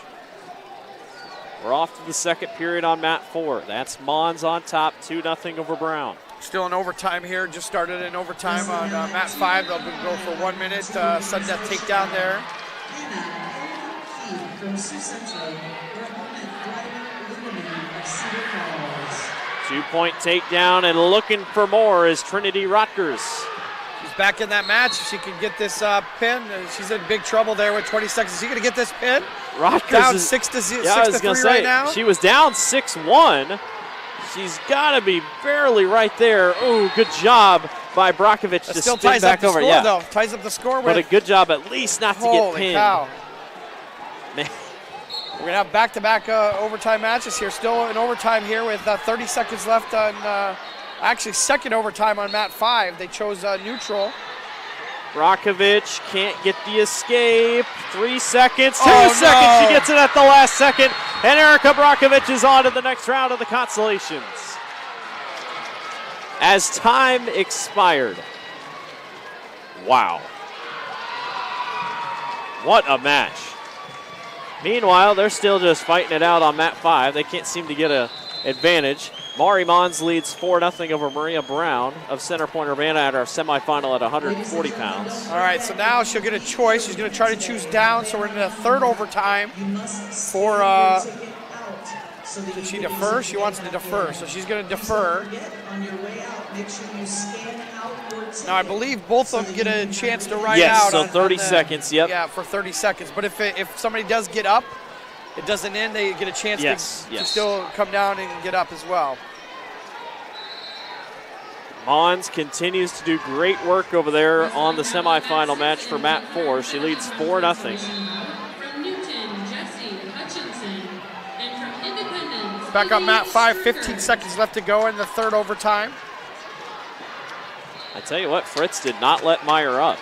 New faces on mat 6. Newton, Jesse Hutchinson, the senior, takes on Izzy Strickert of Independence. 39-12 record for Strickert as a junior. So we're going to the fourth overtime in the mat 5 here, 30-second ride here. 2-point takedown for Mons. She's extended her lead to 6-0. At 140 pounds. In your next semifinal bout on mat With Maya 133 to go. Yeah, mat 5, Maya Fritz is just looking to get that escape to get the win here. And Meyer is saying, no way, I'm just going to hold you down here. We're going to go to deep overtime criteria here, it looks like, on mat 5.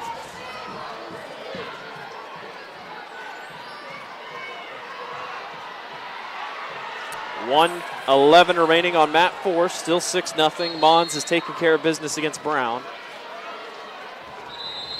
All right, so I don't know where we go next here, because it is 2-2 after. So they're running out of overtime little blips on the scoreboard Yep. here. They had to go to a green blip on the scoreboard. So Central Lyon, Luis Meyer, they're going to figure that out on the official side. Meanwhile, on mat 6, Strickert leads Hutchinson 2-0. And on mat 4, it's still 6-0. Mons has pretty much rode Brown out for the most part, honestly, for most of this match. A stalling call is called on Mons, though. So mat 5's asking, it looks like, for a rules clarification on here and trying to figure out what they're going to do, because I think it goes to some kind of criteria. If this maybe even like a first Which I'm pretty takedown. sure, yesterday we had one of these too that was really long. Because if I It remember, looks like they're just going to keep going. yeah. Yep, so we have Maya Fritz going down again. On mat number 4, Lewis Central, Maury Mons, the sophomore, 45th win on the season. She will wrestle for a championship at 140 pounds. So back over on mat 5 here. Fritz is really close to getting an escape here, but oh my gosh, this is crazy. It was a stalling call on green, and she's going to get her escape for the win. Maya Fritz with the win. Dallas Center Grimes, Maya Fritz with the victory. We move along with the championships, or the semifinals, 145 pounds now. Upcoming on mat number 4. Super quadruple overtime. I don't know that what was it unbelievable. even was, but yeah, great match. Good fight by both.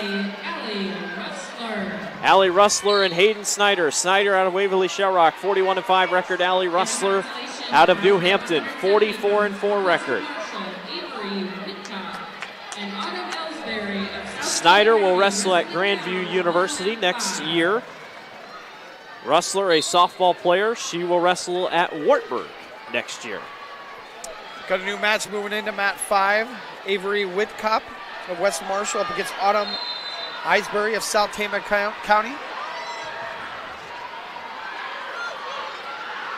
Russler, 41-4 record coming into the state tournament.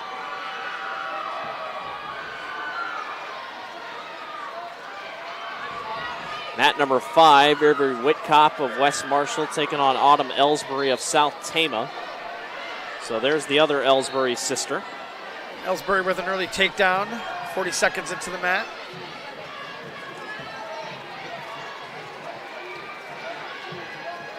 Avery Whitcop, a junior for West Marshall. She swims for Marshalltown High School. Saved by the bell on mat number 6. Hutchinson got saved as time expires there on the period, and her ankle, very ginger on that ankle. They're going to give 2 to Strickert.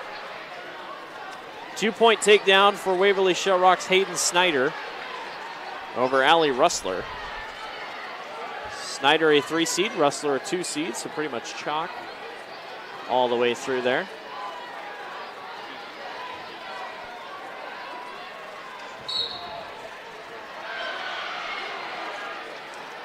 Snyder's not letting go. Russler had a chance to escape. Snyder jumped right back on top. They'll go to the second period over there on the semifinal for mat 4. Strickert starting to pull away here. 8-1 lead over Hutchinson in the third period.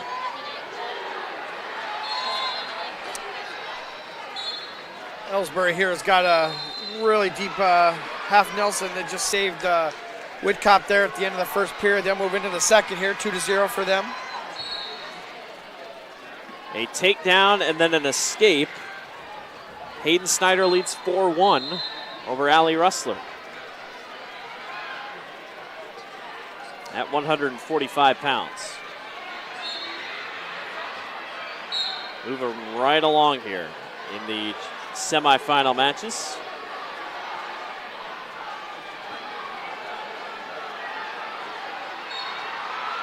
Ellsbury kind of caught up underneath. Whitcop doing all she can on top. Meanwhile, mat number 6, it looks like Stricker should hang on here with a minute left, but we've seen crazy things happen. We have 10-1 lead for Stricker. But she's just putting a tremendous amount of pressure on Hutchinson there. We're going to the third period on mat number 4. Nope, I was looking at the wrong thing. I thought we were going, I saw a 1 and was like, all right, we're going down. Yep. Still 51 seconds to go on mat number 4. Things have slowed down over there between Snyder and Russler.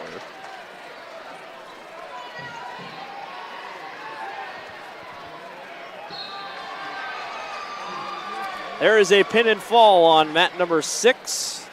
Jesse Hutchinson falls to Izzy Stricker of Independence, and Stricker is on to the next round of Consolations.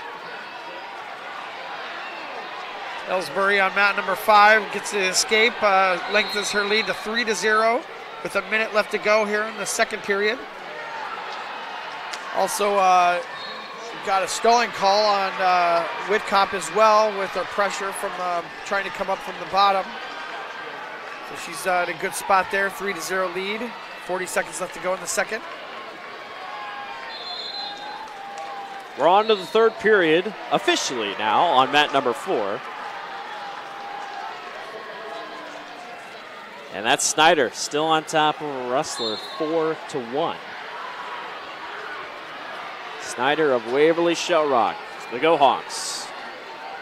Very successful program on the boys' side, and it looks like the girls' side of wrestling will be just the same. Ellsbury, nice 2-point takedown to extend her lead over Avery Whitcop of West Marshall. We're already on to 235 pounds. On mat number 6, Isabella Canada of AHSTW taking on McKenna Fetters of Martinsdale St. Mary's. It's a Voca Hancock. I'm not sure what the rest of the letters are, but it's area figured out there. Fetters from Martinsdale St. Mary's. At 5, Whitcop and Ellsbury. Ellsbury's leading 5-0 going into the third period. Looks like we're at a little bit of a bloody nose, so they'll take a little bit of a break on that mat. Boy, on mat number 3, Keely Kafril just taken down by Janelle Avila. We're still at 145 here on our semifinal side. Consolations are moving by. They are. But the semifinals have been very competitive.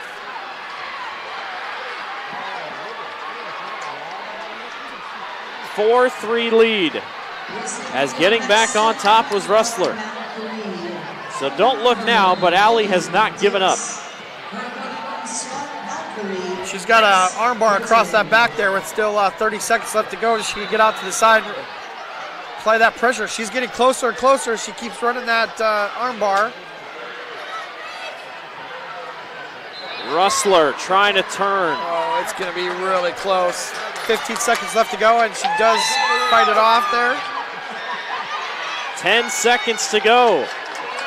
Does Snyder have enough time? Stalling is called, or a stall warning. 2 seconds, 1 second, not going to get there. Hayden Snyder of Waverly Shell Rock is on to the championship match at 145 pounds, and then a victory at 235 pounds for, I believe, Isabella that is Isabella Canada of Yep. HSTW. We're going to take a break. You won't miss a thing. You're watching the Girls Unit Digital Network powered by Mid-American Energy Company.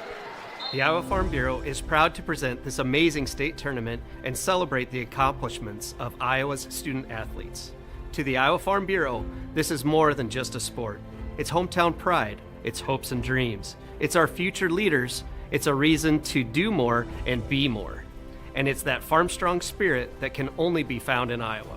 Congratulations to the student athletes and coaches on a successful year, and remember, today's successes are just the beginning of tomorrow's achievements. By focusing only on meat and grocery, we can do those things to the best of our abilities. No frills, no gimmicks. You're gonna get top quality meat, top quality produce, top quality customer service. They always tell us, sell it as low as you can. Sell it as low as you possibly can. And we work hard so we can keep those prices lower. And that's what Fairway does to a lot of people. They take care of people. I have one thing to accomplish, and it's that.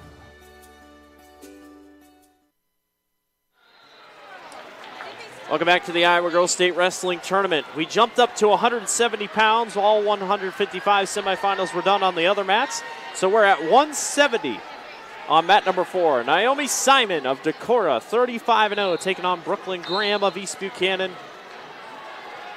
Should be a good one. Simon is the 1 seed, two-time state champion. She's just the 2 of 2.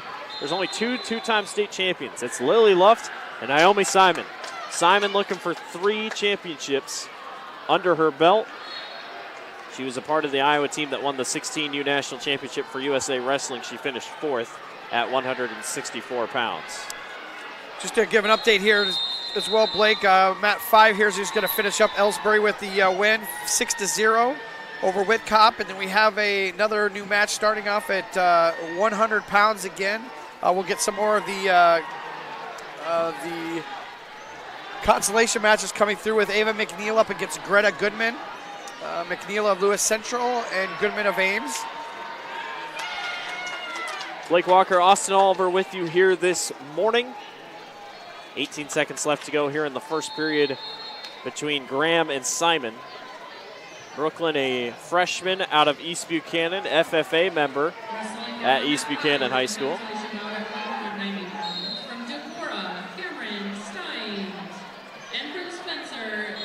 On to the second period. Yeah, got a new match on number 5 here as well. Looks like we have Decorah wrestler Steins up against Natchdegal of Spencer. They'll be battling out at 190.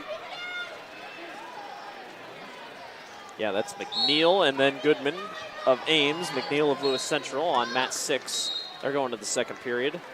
That's another 100-pound consolation. Like you said, we're kind of just going to roll through consolations here.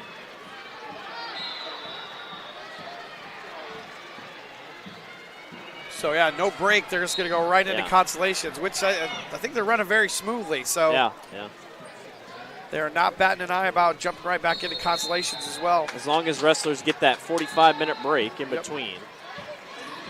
Wrestling now on mat 1 at 235 pounds. Not much going on our semifinal at 170 pounds. And with 1:22 to go, still no score in the second period.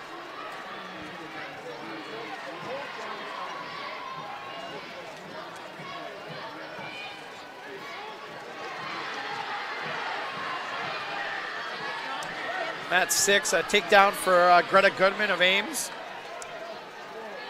She almost was looking to get some back points as well as they hit the mat with that takedown, but McNeil was able to get her base out and save herself a little bit there. Ooh, I thought maybe we'd see almost a takedown there for Simon. Simon definitely did a nice little snap down and looked to be in control. There she goes. She got it. 2-point takedown for Naomi Simon. And as of right now, Waverly Shellrock has taken a big lead in the team score, 102 points. Decorah second closest at 86. Things move quick here, and the more you advance at the championship side, you get more points. I know a champion gets 16 points.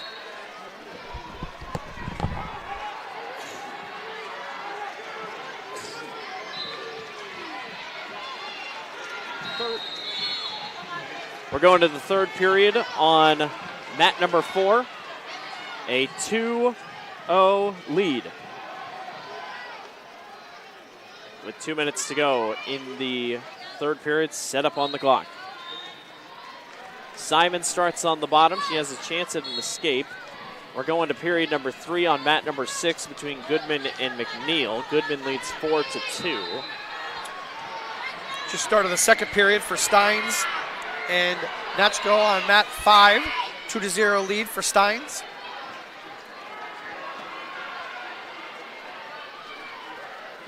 I don't think Simon quite got the escape yet. I was looking at another match. Steins and Nactigal still going at it, 2-0.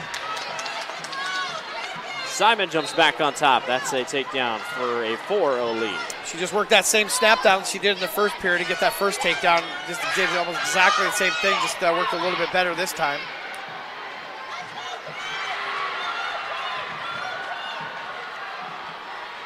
Fans, coaches, and athletes 2-0 lead for Steins.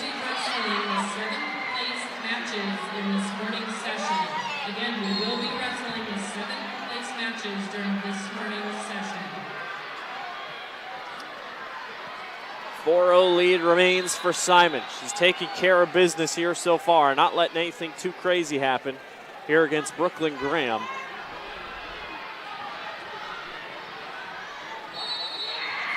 (6-2) lead, now a 6-3 lead for Goodman over McNeil, with 58 seconds to go in the period.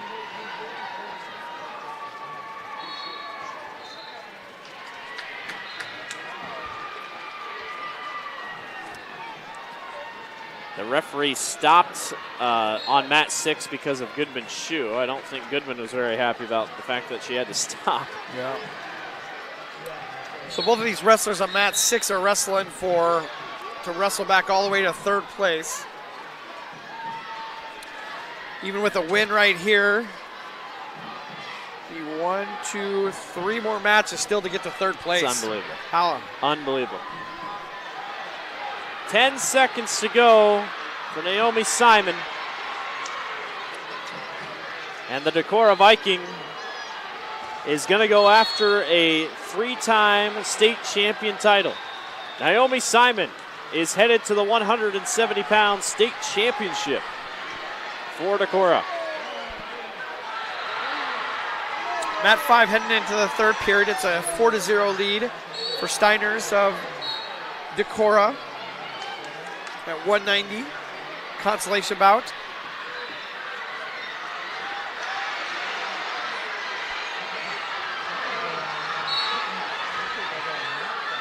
Crowd is literally jumping on the mat down in mat 2 right now. Holy cow. Whatever's happening on mat 2, I think it was Mila Roush just defeated Gabby Robertson. Cedar Rapids Prairie brought a huge crowd, as expected when you're this close to Iowa City and Coralville. That is a victory 6-5 for Greta Goodman over Ava McNeil. Mat number 4, Brianna Peach of Iowa Valley. The freshman 31-1, taking on Mackenzie Ahrens, the sophomore from Nevada. Mackenzie spent most of her freshman year wrestling for the JV boys team at Nevada, and as she healed up from injuries, she finished runner-up last season, and she was 32nd, or she was last. She was ranked last in her bracket last year at the state tournament and ended up finishing second. 6-5 lead just taken by Cameron Steins of Decorah. Meanwhile, she takes on Brianna Peach, the sister of Emma Peach of Iowa Valley. The Peach sisters have been very good so far here at the state tournament. Ahrens also placed second, or excuse me, won the 2023 Perry Girls Invitational, won the Boone Invite, and won the Ogden Girls Gold Tournament. Wrestling now on mat number 6 in the consolation bout at 110 pounds for West Branch. Got an injury time on mat number 5. On mat number 6, new faces. Emerson Thomas of West Branch takes on Casey Miller of Western Iowa.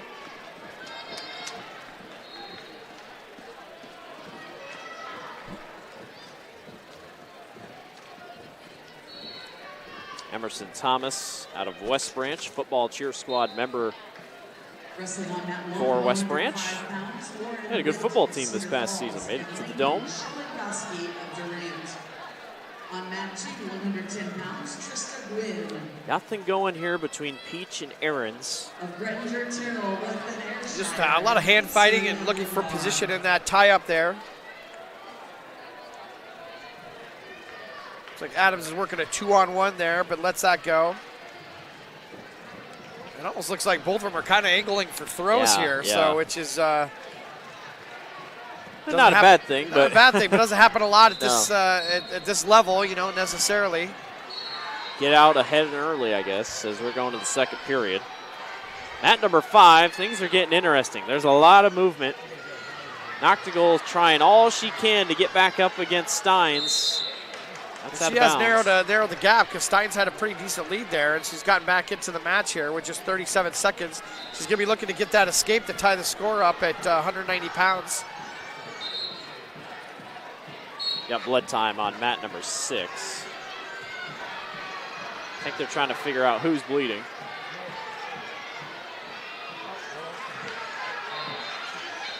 (6-5) lead, 25 seconds to go for Steins on mat number 5.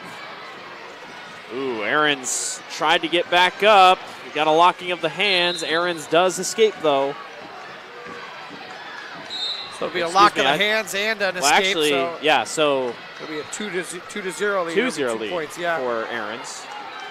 It looks like Steins is going to hold on here and hold down Noctigal all the way through the end of the third period for a 6-5 win for the Decorah product. Emerson Thomas and Casey Miller still no score at 110 pounds consolation over on mat 6.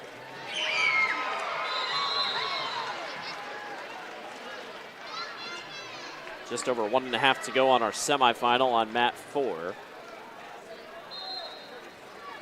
Both mats, 4 and 3, which are holding our semifinals, currently sitting at the same weight class, 190 pounds. 2-0 lead for Aarons of Nevada. Wrestling now on mat 5, consolation match at 105 from Solon, McKenna Rogers. McKenna Rogers of Solon taking on Maya Humlisic. Humlisic of Lewis Central, Rogers of Solon. That matchup will be on mat 5 at 105 pounds, consolation rounds.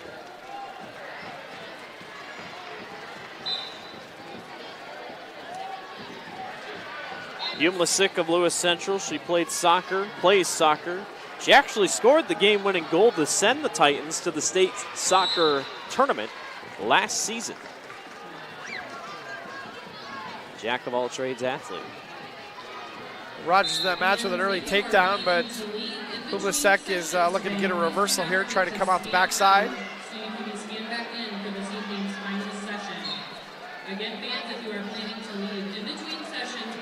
22 seconds to go on our semifinal on period number 2. Aarons and Peach. Aarons finished second last season. She wants a title. On mat number 5, things are getting tight.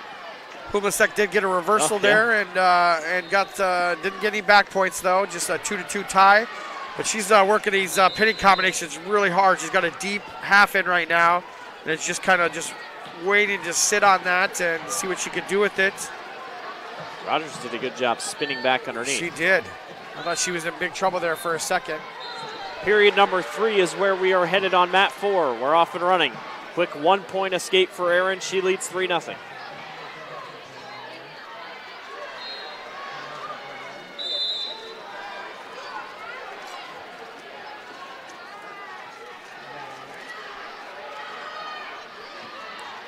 Brianna's doing all she can over there on mat 4 to try to get away from Mackenzie.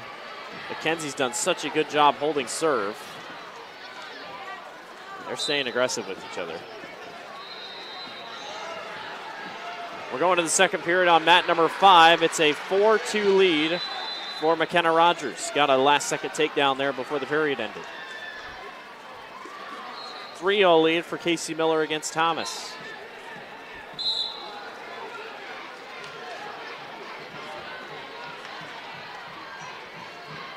One minute left to go here in period number 3 on mat number 4 on your 190-pound semifinal. This is the position they kind of found themselves in the whole match here. Is just kind of looking for an opening to get something to happen here.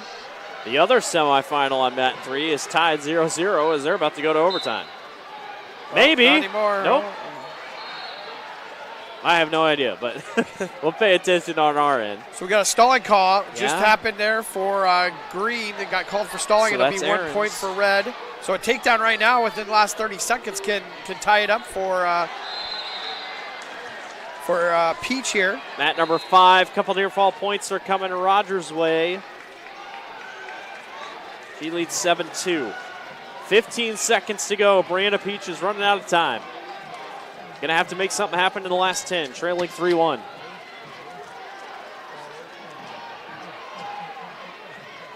Not going to do it.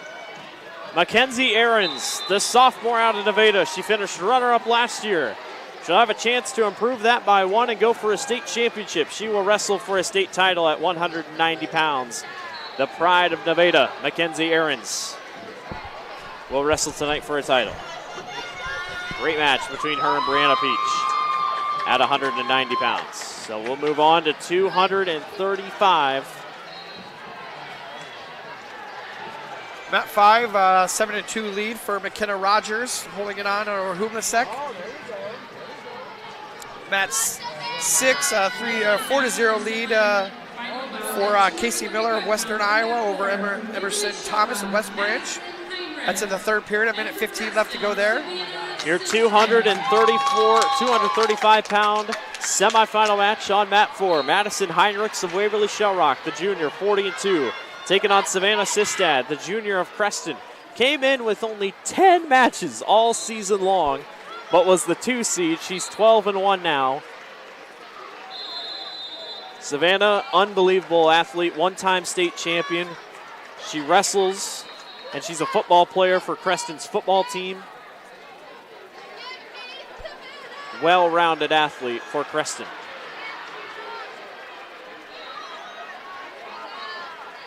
They get going at 235 pounds.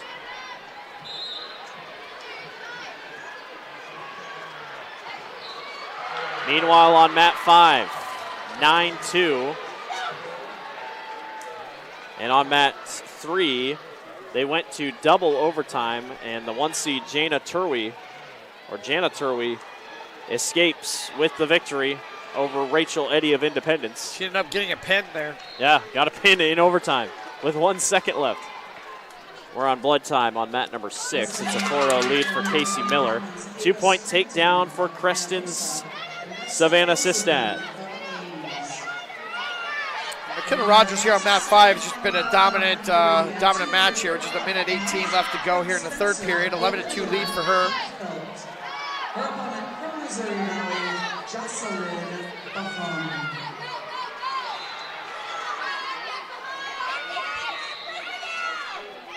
Sistad in 2022 was part of the Iowa team that won the 16U National Championship. She finished 8th.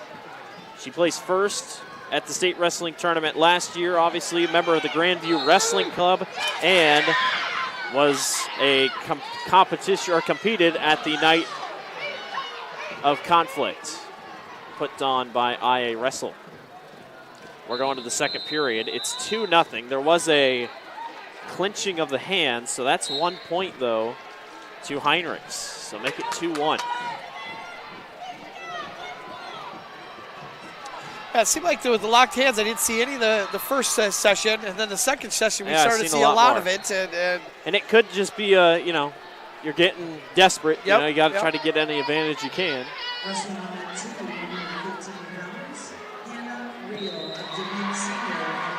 There was just a pin and fall at 235 on mat number 3. And I believe Olivia Huckfelt got the victory, yes. So the 1 seed, Olivia Huckfelt, is on to the state championship at 235 pounds. You talk about all-around athletes.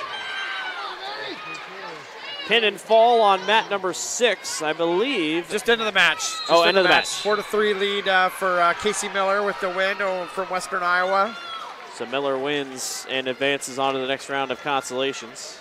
And then we just wrapped up on mat 5. McKenna Rogers with an 11-2 win as well there. Completely in control that whole match. Looking to 2 new matches coming into both mats 5 and 6. I'll have to keep an eye out because they are, in fact, wrestling for 7th place here this morning. So we'll try to keep an eye out for those matches as they run. McMaster of Valley taking on Atwell of Perry. Meanwhile, it's 2-2 over on mat number 4 in the second period with 1:11 remaining between Sistad and Heinrichs. Wrestling now on mat 5 at 120 pounds from Riverside, Oakland, Carly Henderson. And from Raccoon River Northwest. Yeah, hopefully they give us an indication on the match call-outs instead of just a consolation, maybe it being for 7th place. It might. But we'll see how they do that. Valley West Des Moines and Taylor Atwell of Perry. Aaliyah McMaster of Valley, a sophomore. Taylor Atwell of Perry, a senior. Carly Henderson on mat 5 of Riverside, taking on Callista Radish of Raccoon River Northwest. Radish a 45-5 record. Yeah, things have gotten interesting on mat 4. We're at a 2-2 tie there with the second period just winding down, last 20 seconds of the second period.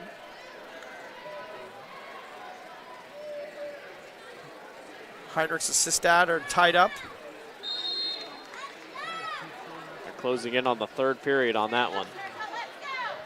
Wrestling on mat See how that shakes out.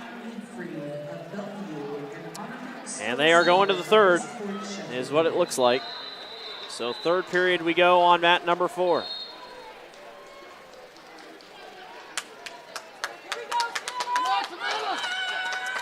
This one on mat 4, the last semifinal of the day. And after that, all of our championships will be set for all 14 weight classes. One more spot left in the championship. Who gets it? Heinrichs Sistad. One more period to go.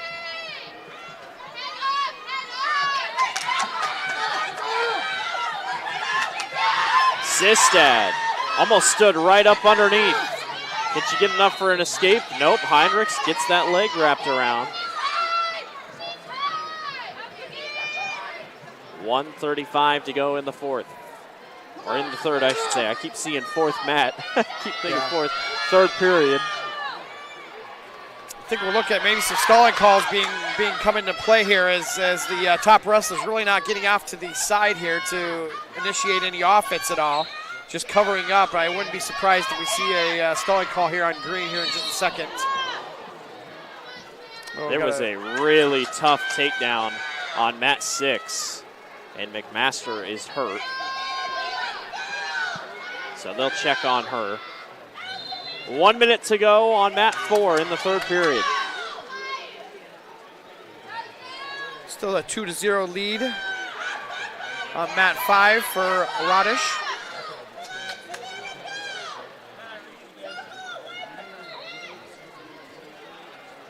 Yeah, Heinrichs, now she's starting to move to the side. I think Savannah's trying everything she can to try to get out of bounds. 34 seconds to go. Oh, she was so close several times. So close several times to getting out of there and just hasn't been able to do so. All right, 2-2, 32 seconds left. Savannah's got another chance. But they both look pretty exhausted. Stamina is a big factor here. Here we go, 30 seconds to go. Sistad got up for a second, brought right back down by Heinrichs. Did a good job of releasing those hands, Yeah, had the locked hands, and did the right thing there when she hit the mat. All Sistad needs is the escape. One more attempt with 10 seconds left to go. Savannah stands right back up and she grabs the escape. No, she went out. Well, they're going to confer with each other. Oh, holy cow. This is going to be a... As you can see, the Creston students or fans are right in front of us, so they're kind of blocking the camera. No, they're going to put her back down. Nope. No points. No point, no escape. Out of bounds, 7 seconds to go. Sistad, can she get up? 5, 4, 3, 2. It's going to be close. Oh, she cannot. We are going to overtime. I tell you what, though, Sistad has, I think, the momentum with her getting both up twice in the last 20 seconds and almost getting that escape. They're going right away to neutral here. What do you got? 52 seconds to go. One more spot left in the championships. It's decided right here between Heinrichs and Sistad. McMaster is up from her injury on mat number 6. That's why we're not showing mat number 6. As Aaliyah McMaster was down with a head injury. They're checking on her. She looks to be fine. She is on her feet. Yep, on her feet. Yep. Heinrichs going for Sistad's leg. 27 seconds. Savannah's got her around the head. She can take her down. Oh, no. Nope. Heinrichs turns it back over, back down to the ground. And Heinrichs grabs the 2-point takedown. And just like that, Madison Heinrichs of Waverly Shell Rock is on to the 235-pound championship. What a match. 41st win of the season for Heinrichs. Good sportsmanship by Sistad to go over and shake both of the Waverly Shell Rock coaches' hands. Our championships are set. We're going to send it to a break. You won't miss a thing. We're watching the Girls Union Digital Network powered by Mid-American Energy Company. In Iowa, we all play by the same rules. Hard work pays off, practice makes perfect, success is something you earn, and teamwork helps us all be winners. The Iowa Pork Producers Association is proud to support statewide high school athletics. Because on our team and on yours, what we bring to the table is what brings us all together. Learn more about our commitment to Iowa at iowapork.org.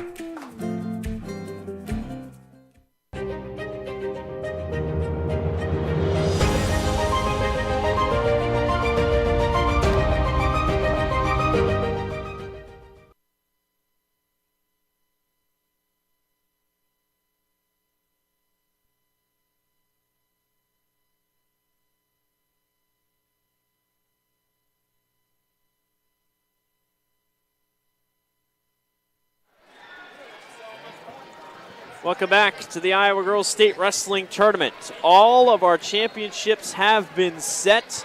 Semifinals are done. We'll give you those more as we go along. And once we get updated brackets, I'm sure they'll be updating them soon and bring them up to us so we can get your championships saved to you. We are on to consolations and more consolations. Exactly. All across our screen. Mat 6, it was good to see that Atwell from Perry is fine and is back there out there wrestling, or it may have been McMaster. Yep, McMaster was fine. She ended up getting up. And it's still just a 1-0 match. She's in the lead right now as well. Over on mat 5, just to recap there as well, we have Henderson and Radish fighting, wrestling out there. 5-1 lead for Radish from Raccoon River Northwest. Henderson of Riverside. We're going to the third period on mat number 6. McMaster leads 1-0 over Atwell. So semifinals are done. That's why you only see 2 on our screen. We won't see any more of those middle mats the rest of the day, as we just try to get things figured out for our consolations and who can wrestle all the way back to third place. 7th place matches will be soon. So I'm guessing they can't use the middle 2 matches because of timing-wise. They're probably going to get to the wrestling matches too quickly with that 45-minute break that's required in between matches.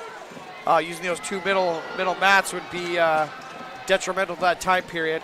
A little bit of change. Yeah, go ahead. Yeah, 2-point takedown for Taylor Atwell against Aaliyah McMaster. On these outside mats, we will wrestle this round, which is consolation round 5, to completion. So it sounds like they're going to wrestle the consolation rounds to completion here on the outside mats. There's an injury timeout over here on mat 5. Radish is injured there. Looks like a hurt shoulder there. She's ahead 5-1 with. Yeah, her shoulder looked like the shoulder was the problem. Yeah, just 30 seconds left to go. That'd be a tough one. Yeah, it'd be a tough one. Looks like she should be fine, but.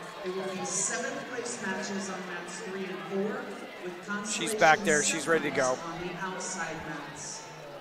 Now wrestling on mat 2, 135 pounds, Shaylee Sutherland of Spencer and Dana. 28 seconds to go on mat 6. Got a stall, so they'll give 1 point to McMaster, and it'll be 3-2 with 27 seconds to go.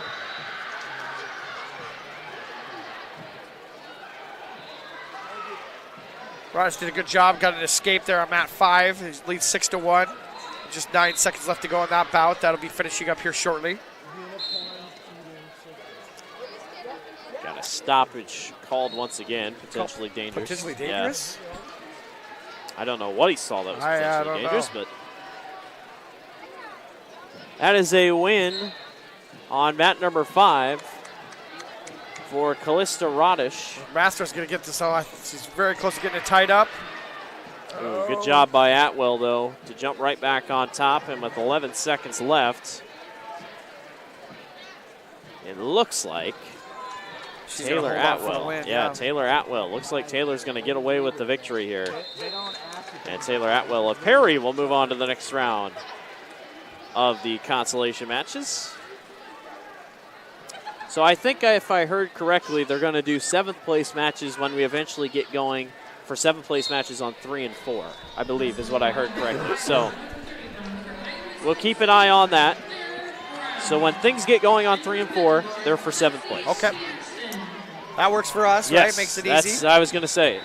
Because I don't know if track wrestling's going to, I don't think they're going to put up, this is for 7th, this is for whatever. I think it just goes consolation all the way through, and we go at it as it is.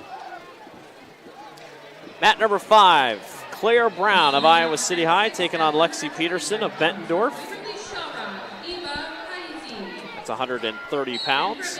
And then Eva Heisey of Waverly Shell Rock taking on Alexis Winky of Ames on mat 6 at 125 pounds.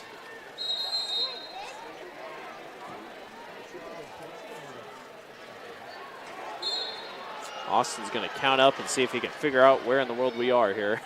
We're on about 770 we're right on here. 5. Yeah, so we're in round 5 of consolations. So a loser of this one would be going up to a 7th place match right there. Yes. So the loser of, say for instance, about 770 on mat 5 here would jump up to be going for 7th place there. So Claire Brown of Iowa City High, a senior, 24-5 record. She was a manager for the boys wrestling team since 8th grade. So you talk about being part of wrestling on the boys' side, then you jump right over, you start wrestling on your own side. She is a soccer player as well for the Little Hawks.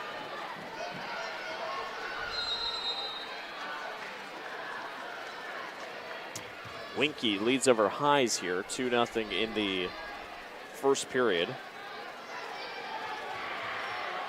And we're looking at near fall points and a possible fall, and there it is. Alexis Winky with the win. Pin in the first period at 1:20. Not too bad for Winky. She's on to the next round of consolations. It's a gauntlet. It is an absolute gauntlet to get all the way back to 3rd. Just can't slow down. Still no score here on mat 5, and just as I say that, there's a 2-point takedown and a pin and fall for Lexi Peterson. Whatever. I won't say anything. Lexi Peterson with the win of Bettendorf over Claire Brown of Iowa City High.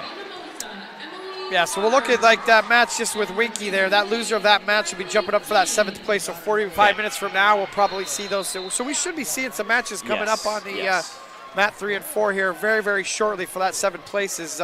We're already at 135, 140 here on the consolation. So I'd say within the next 20 minutes, we might start seeing some of those 7th place matches start to trickle in with that 45-minute break.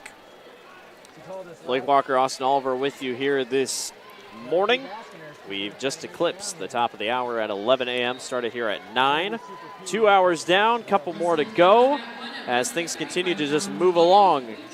We want to remind you to make sure to come right back here tonight at 6 o'clock for your championship matches here on the Girls Union Digital Network.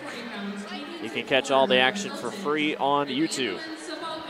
Do not fall for the fake scam links that people have been putting out on Facebook. This is where to find us for state championships. Mat number 5, Cadence Bourne of Wilton taking on Andalyn Kabalka of East Buchanan. Time flies. We just saw Kabalka, I feel like. Kabalka's got a pin. She got a pin. Just got like done that. finishing her last name, and she had her on her back and a pin in 26 seconds to keep moving on for 3rd place potentially. And that's a big win. East Buchanan still sitting in 4th for the team race. It looks like it's going to be a 2-horse race between Decorah and Waverly Shell Rock. I know Waverly Shell Rock has a couple girls in title matches, so that's going to be a big one for the Go Hawks. But mat number 6, Emily Waters of Anamosa and Kylie James of Mason City. James with another takedown here, and has got an arm bar there, but it's going to run out of time in the first period. When time flies, I swear we just saw these girls maybe 20 minutes ago. I totally agree with you.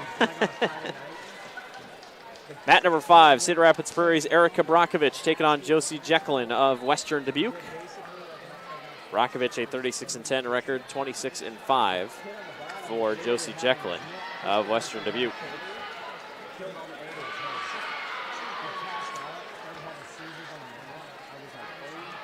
All in consolation, round 5 currently.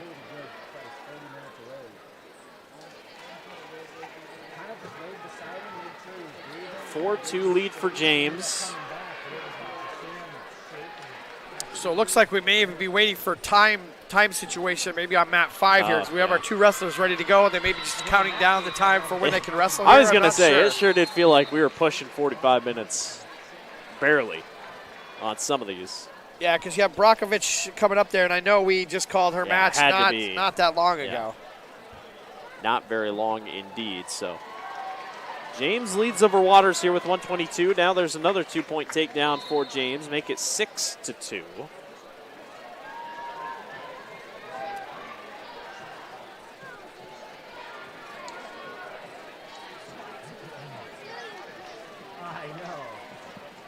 She's working an arm bar there with 1:04 left to go here. Potentially dangerous call there by the referee. We'll go back to base. Referee's position.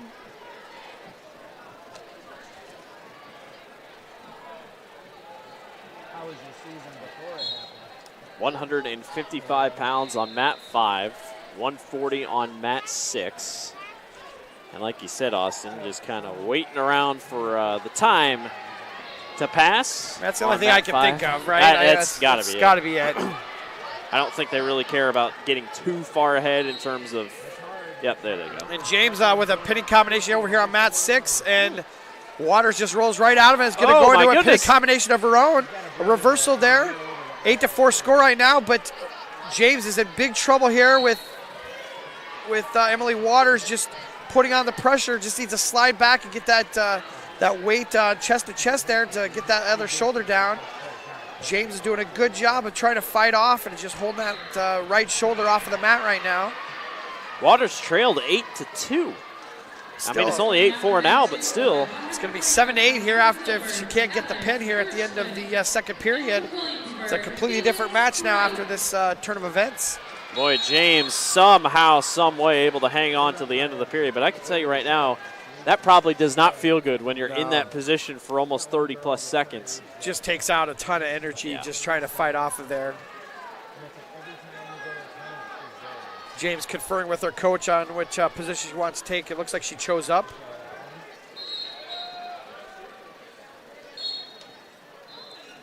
Look at that. Mat number 5, Brakovich and Jeckelin off and running here. They've been going for about a minute. The timer must have just gone off for them, so. Well, mat 6, interesting here. 8-7 for James over Waters. She's riding her right now, so it's going to be imperative that she turns them over onto her back to get those points, and she just about did. Almost had it. Good job by Waters to at least spin herself over to stop from a pin. James is trying to roll that wrist to get that arm up on the back or to work that arm bar here. She's working a half Nelson with a forearm to the back of the neck. Waters in not a good position with her arm torqued really far behind her head there.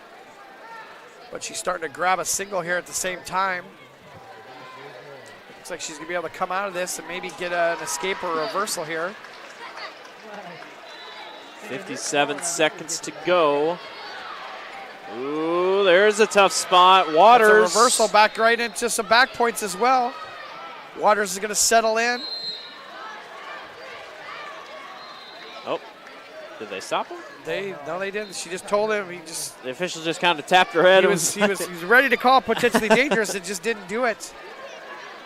So now we have Waters ahead, 9-8. Yep, that's right. Yeah, 9-8. 24 seconds to go. Can Waters hang on? She's got to at least keep moving, though. She's got that arm bar. She is getting out to the side, so I don't think she's going to get called for stalling, but 15 seconds left to go. She's going to not want to move out of this position. Well, no matter what, she has back points. Oh, still has back points yeah, coming. still has back yeah, points coming, so she's going to have a 12-8. A much more comfortable win for her then. Yeah, James is all trying to get back up. She can't do it. 12-8 decision as Emily Waters of Anamosa is moving on to the next round of the consolation rounds at 140 pounds.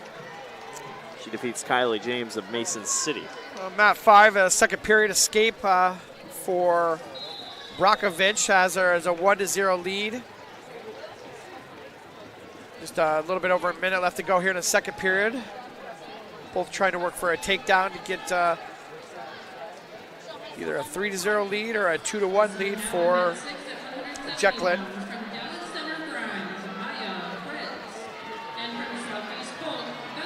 51 seconds to go over on mat 5. Maya Fritz of Dallas Center Grimes taking on Bella Porcelli of Southeast Polk. Porcelli was one of the kind of shockers yesterday. The 2 seed at 170 pounds got upset, and Porcelli will try to wrestle back. It was just Porcelli's second loss of the season for Southeast Polk. Maya Fritz out of Dallas Center Grimes, 37-7 record for her. So where she's at right now, Porcelli can still wrestle all the way back for third. So, Yes. so that opportunity is there for her, but she'll need to win 3 matches, it looks like, going forward to get to that spot.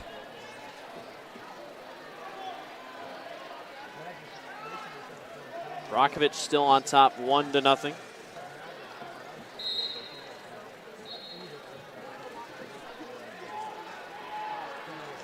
We're going to the third period on mat number 5.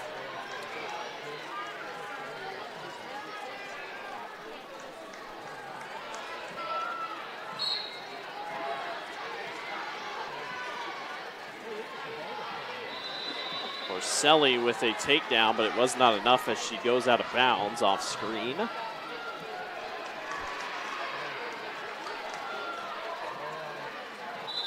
One-to-one tie in the third period between Brakovic and Jekyllin with an escape. Jekyllin with an escape. So it's going to come down to takedowns for both of these gals.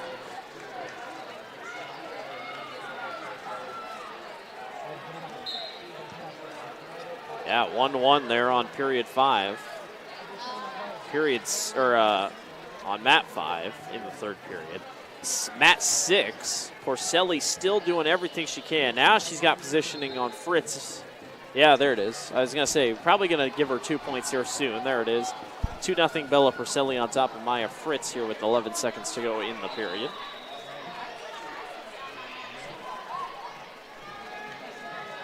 Austin, not much going on here at 5. Still 1-1. Somebody's got to get the advantage here They're soon. just putting pressure on each other, trying to get that exact, that tie-up exactly where they want to be able to start their offense. But when somebody else is trying to do the same thing, it just leads a lot of frustration. Looked like Brakovic just took a look at the clock, trying to decide what she's going to do next there. Just took a quick peek at about 50 seconds. Now they're down to 40 seconds. Porcelli grabs another 2-point takedown on a reversal starting off the second period. She leads 4-0. 30 seconds to go on mat number 5, third period. Who can get the advantage? A lot of head fighting between Brakovic and Jekyllin.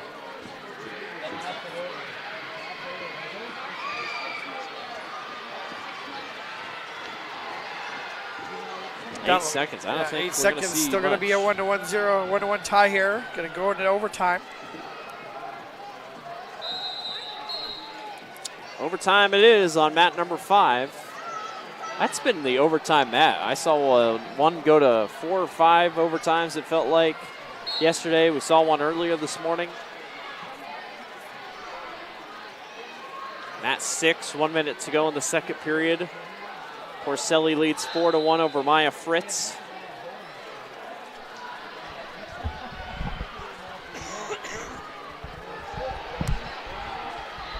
One is your score here in overtime on mat number 5. Yeah, don't apologize. You're good. Nice. Is everyone in your group injured, hurt, down and out? Can anyone get an advantage? They've been head fighting for a while. That might be one of those that has to go long. It's very reminiscent of the match we saw just earlier, where just one reversal for each one of them, and when they were on their feet, they were just beating the heck out of each other with their hands and not getting really anywhere. Bella Porcelli grabbed another takedown. She's got a 6-1 lead there. Looks like mat 5 will be going to the second round of overtime. Yep, so more overtime on 5. Going to period number 3 on mat 6 at 170 pounds between Fritz and Porcelli.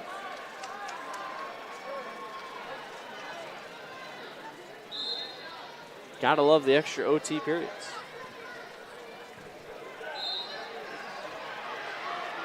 They get 30 seconds each. And can there be an escape? Nope, out of bounds. Jekyll did a good job of getting right up to her feet, though, and putting a lot of pressure on Brockovich to get her back down. She's going to do that same thing again with just 22 seconds left to go. Tripoding up right now. It's a struggling. She's got better hand control this time. She's going to get out. She's got the escape. That's big. Porcelli, 8-1. Looks like she might hang on and ride out here against Maya Fritz. Porcelli can wrestle back for third.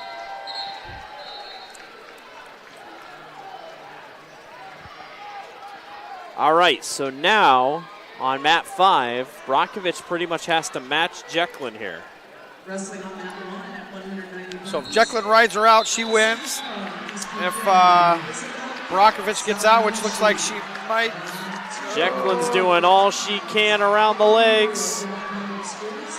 And there's the escape. So now would a takedown here win the match for either of the girls? I believe so. I believe so as well. I think it comes sudden death once they get to their feet. Bella Porcelli with the pin and fall over Maya Fritz of Dallas Center Grimes. Ellsbury and Strickert, round 5 consolation. Man, either time is flying by or 45 minutes is 45 minutes. Ellsbury is already back on the mat on mat number 6. Yeah, we just had her over here. Autumn is working quick. The freshman, 36-5 out of South Tama, taking on Izzy Stricker of Independence. I tell you what. Here we go, mat 5. There's the 1-point escape and a victory for Erica Brockovich.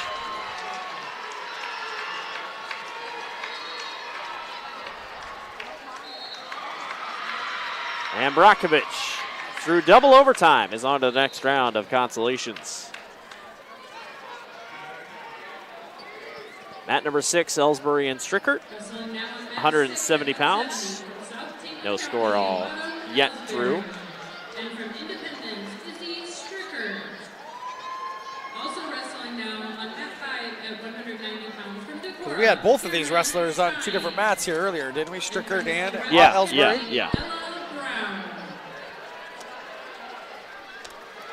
Cameron Steins of Decorah taking on Ella Brown of Cedar Rapids Kennedy. 32-2 record for Brown. That's a consolation round at 190 pounds. And looks like this is going to have to be one where we wait. Because I definitely remember Steins the last 30 minutes. It may have been that overtime, one of the overtime matches, honestly, I want to say even. Honestly. Now, Brown, I don't believe she must have been on the other side because I don't think I remember Ella here this morning on our side. No, I don't either. I think I remember those bright highlighter green, yellow shoes. I have not seen those today. Anything you can do to stay warmed up. Ellsbury and Strickert are done with their first round, our first period. We're going to the second period. We'll step aside. You won't miss a thing. You're watching the Girls Union Digital Network powered by Mid-American Energy Company.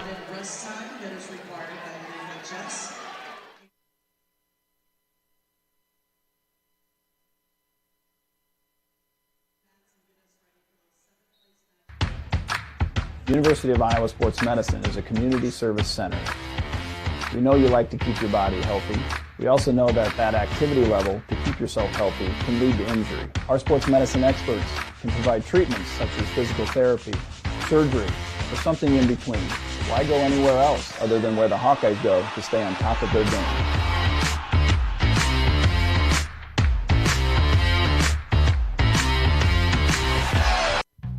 Across Iowa, you don't have to look far to find a bank that's got your back. From just around the corner to the next town over, hundreds of neighborhood banks are going the distance to ensure your future looks brighter than ever. By providing jobs, supporting local businesses, strengthening communities, and helping your dreams become reality. Here, the life you build is backed by Iowa banks. See how banks are making a difference near you at iowabankers.com.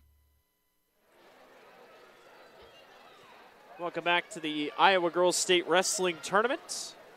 Blake Walker, Austin Oliver here with you this morning. Autumn Ellsbury leads over Izzy Strickert 2-0. Actually just got a reversal there. I think it just 2-2. went up 2-2, yep. And then Ellsbury with a reversal, and right to her back is Strickert, and she's in some trouble with 44 seconds left to go here. 30 seconds left to go. That's an illegal move there. So she's going to get 3 back points, but I think she's going to get a penalty point for locking the hands around the neck without that arm in there. So good call by the official. Got 3 there, but gave up 1. So a 7-3 lead for Ellsbury. The Ellsbury sisters have been on a tear here at the state tournament for South Tama. Great showing by the Trojans. On mat number 5, we are still waiting, and we just heard that after this round of consolations wraps up, we're going to get a 30-minute break to pretty much try to counteract all these stoppages.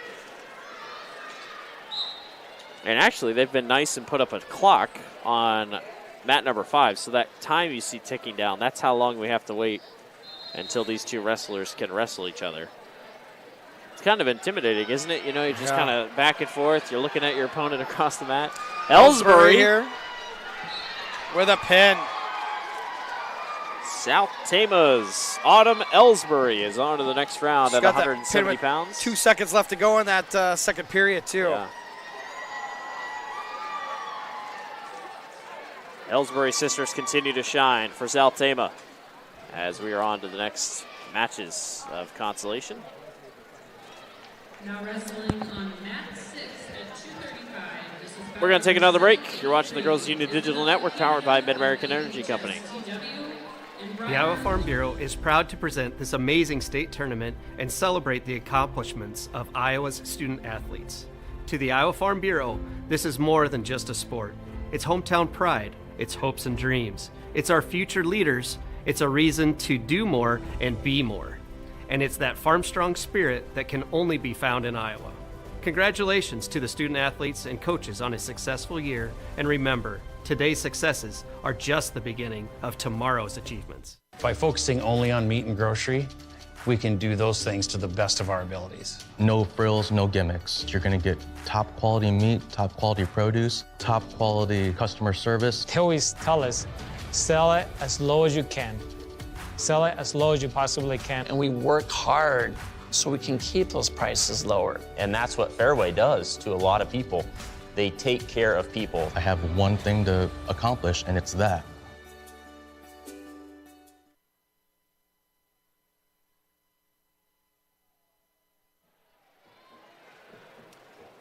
Welcome back to the Iowa Girls State Wrestling Tournament. Blake Walker, Austin Oliver with you here this morning. Consolation rounds currently happening. While we have time, well, currently on the mat 6 on the right of your screen, it's Isabel Canada of Isabella Canada of AHSTW taking on Briar Ludman of Cedar Falls. While we have time, why don't we read through our championship matches tonight that are officially out? So, 100 pounds, Katie Biscaglia takes on Gable Heeman of Osage, Biscaglia of Raccoon River. 105 pounds, Jillian Worthen of Union takes on Layla Phillips of Mason City. 110 pounds, Bree Swenson of Vinton Shellsburg takes on Jasmine Blake, we'll Lutke. break it real quick here. We got to take down and some back points here, but maybe we can jump back in the 3-0 lead for Canada. 3-0 lead for Canada. Jasmine Lutke of Ottumwa takes on Bree Swenson of Vinton Shellsburg at 110 pounds. 115 pounds. Molly Allen of Riverside takes on Molly Seck, as there's a couple more back points coming for Canada, trying to finish this thing out.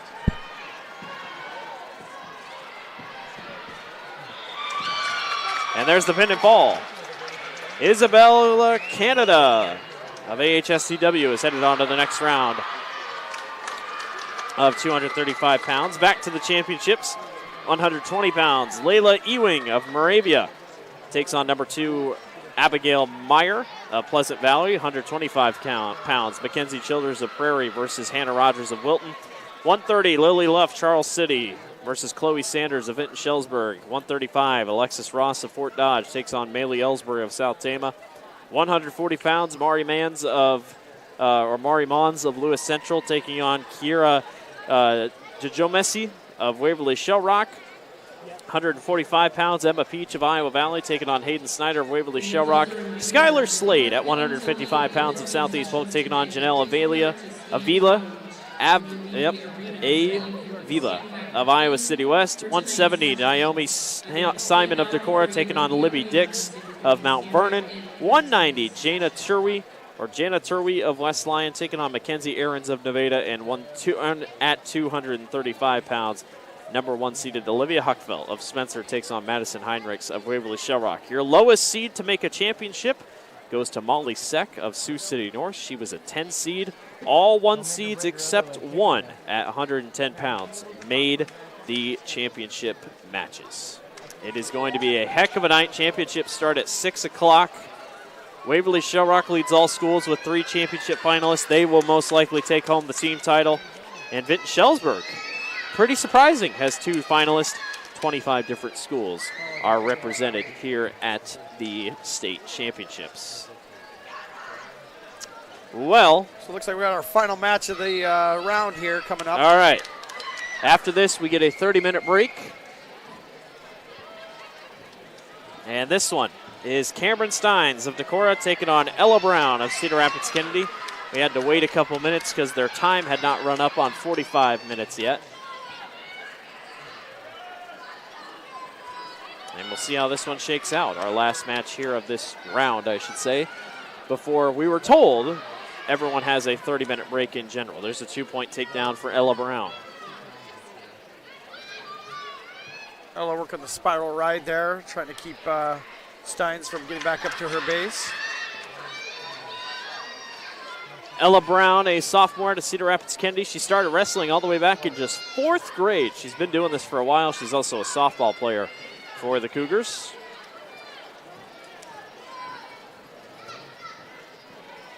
And Cameron Steins, not a top 10 seed, so she is working her way through for Decorah. Well, it could be some important team yeah, points for and them it is, too. yeah. The gap has shrunk just a little bit. Shrunk a little bit. It looks like it's going to be a 2-team race between Decorah and Waverly Shell Rock. Just a difference of 11 points right now. So but I mean, matches like this are important. The Go Hawks do have 3 title contenders, so that's definitely one thing that is going to really skyrocket Waverly Shell Rock in points. Tony Hager had a tweet about it of how the points work out. I'll try to circle back around to that one. I'm sure he's tweeted a lot more in the past 24 hours, so I'll have to go back and find it. But good recap on how the scoring does work. Wrestlebacks do get you points, that is for sure.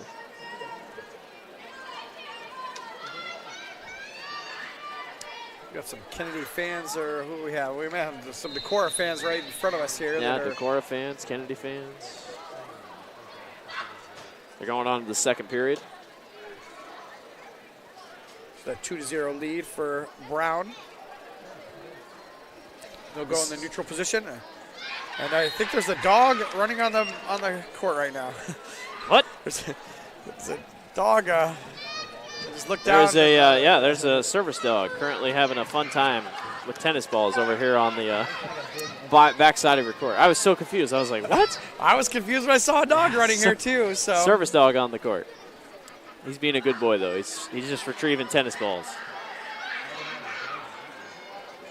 Brown leads 2-0. This is the only match happening on the entire floor right now.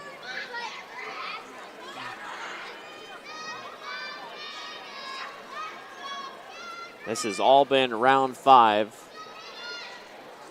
of the consolation rounds. After that, we'll head on to 6. All 7th place matches will take place on mats 3 and 4. It makes this easy for us and for you, the viewers. We do want to thank everyone for watching all morning, all day yesterday here on the Girls Union Digital Network. Reminder, you can catch the championships tonight right back here at 6 o'clock on the Girls Union Digital Network. Sydney Bolin will be back as an analyst, and a one-time national champion also joining us. We'll save that as a surprise. But an NCAA champion and a state champion, 2-time state champion, will be joining us this evening to help us move along for these championship matches. 14 championship matches all set tonight to become the first champions of sanctioned girls state wrestling.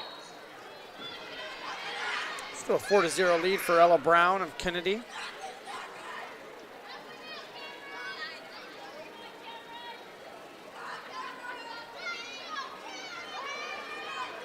.16 seconds to go in the second period. 4-0 lead here for Ella Brown.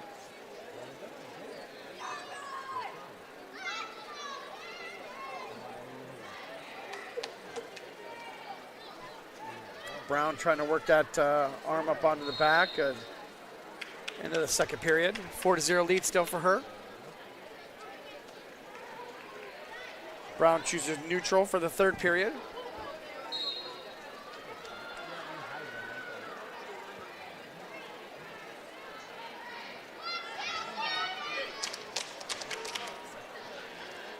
£190 here. This is the last match of the consolation round 5. Brown in on a double leg. Nice sprawl from Steins. Trying to get in a better position, trying to break those arms off of the back of her legs. Looks like she's gonna get close to scoring some points here, but Brown's doing a good job of pulling that leg back in again.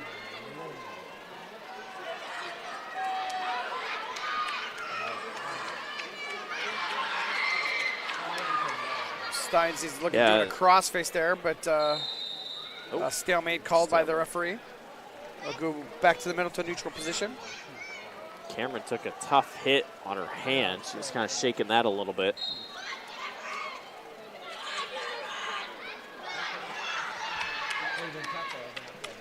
.40 lead for Brown.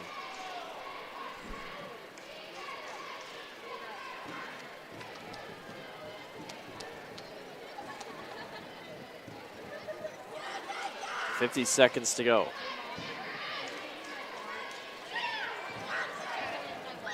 About 782 here, period 3, 40 seconds to go.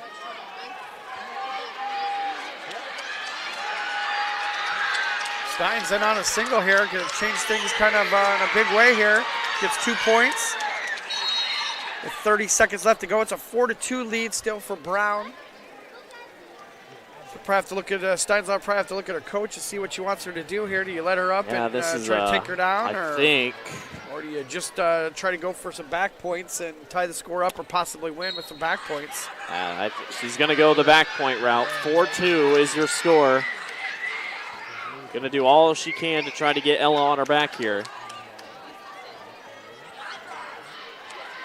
15 seconds left to go. Still a 4-2 lead for Brown. She's going to be content to just stay on the bottom as much of her base there as she can stay.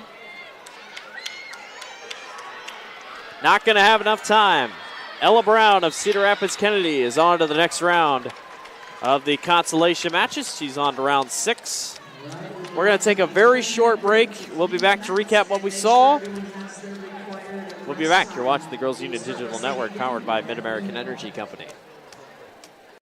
In Iowa, we all play by the same rules. Hard work pays off, practice makes perfect, success is something you earn, and teamwork helps us all be winners.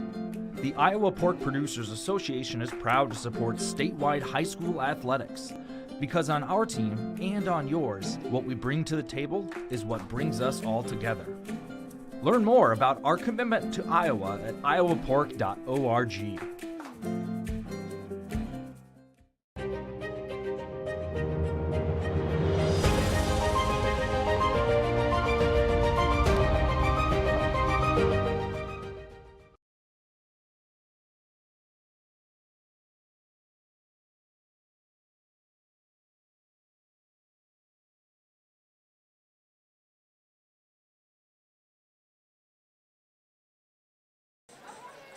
Welcome back to the Iowa Girls State Wrestling Tournament. Blake Walker, Austin Oliver with you here, recapping consolation round number 5. A heck of a morning. All the championships have been set. All that happens tonight at 6 o'clock. We got more consolations coming up in just a little bit. We're going to take a 30-minute break, and we will be back up and running here as we roll along. Blake Walker, Austin Oliver, thanks for watching. We'll see you in about 30 minutes. You're watching the Girls State Wrestling Tournament, presented by the Iowa Farm Bureau on the Girls Union Digital Network, powered by Mid-American Energy Company.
Welcome back to the Iowa Girls State Wrestling Tournament. Blake Walker, Austin Oliver with you here this morning. Actually, happy afternoon. It just crossed the 12 o'clock top of the hour at midday here at Extreme Arena for the Iowa Girls State Wrestling Tournament 2023, the first of its kind of officially sanctioned wrestling. So here's how everything's going to work today, at least for this next session. They threw in a 30-minute break. That was not scheduled, and we believe the 30-minute break was because we had a lot of girls standing around waiting for their 45-minute clocks to be up to wrestle. So they said, let's just take 30 minutes, take a breather. We've already been ahead of schedule a lot this week, so just give them a break, give it a chance so everybody can just move on through. And how it is going to work, more consolation semis happening on bottom left, bottom right of our screen, mat 5 and 6. Now, by consolation semis, we mean that gives them the chance to go on to face for third. All your 7th place matches, no matter what, are happening on mat number 4. Yeah, so your consolation losers on mat 5 and 6, for instance, the winner will be still going for third. The loser will be going for 5th and 6th. Correct. So, yeah, so they'll be guaranteed a 3rd and 4th with the winners in the 2 consolation matches at the bottom. So, and then we'll have that, match on 7. The reason mat 4 is the 7th place, and that's the highlight. That's the difference between a podium spot and not a podium spot. So, and then tonight there'll be the final matches will be the winners will be going for that 3rd and 4th tonight, as well as the championship match. So there'll be 3 mats this evening, for one for 1st and 2nd, one for 3rd and 4th, and one for 5th and 6th. The way I understand it, right? We believe so. Yeah. But we're waiting for our stuff to be set up currently, and all we know is that on mat number 6. It'll be Lauren Witt. Well, there we go, right as I say it. So on mat number 4, Maya Humlikik of Lewis Central will take on Lainey Shielingoski. And that'll be for 7th place, That is correct? for 7th place. So 7th place is on mat number 4. Mat number 5, a chance to go to 3rd. Yeah, so to make it easy, bottom left, bottom right, winners of that go on to 3rd place matches. Losers go to 5th. People on the top of your screen, that's for 7th place. That's a final. No matter what happens, the people at the top of your screen, this will be their last wrestling match of the weekend. Mat number 5, Sumner Fredericksburg's Hillary Traynor, the junior, taking on McKenna Rogers, the freshman from Solon. And bottom right is Lauren Witt of Cedar Falls taking on Taylor Street of Bettendorf. Now, some of these wrestlers we've already seen 3 times. So many this will be times the 3rd this morning, time today, so I feel like we're almost fans of some of these people because we've seen them so much today. We're kind of following their career as it unfolds here in the tournament. So, but for most of these girls, this isn't anything new to wrestle this many times in a day with tournaments that they've had to go to over the seasons.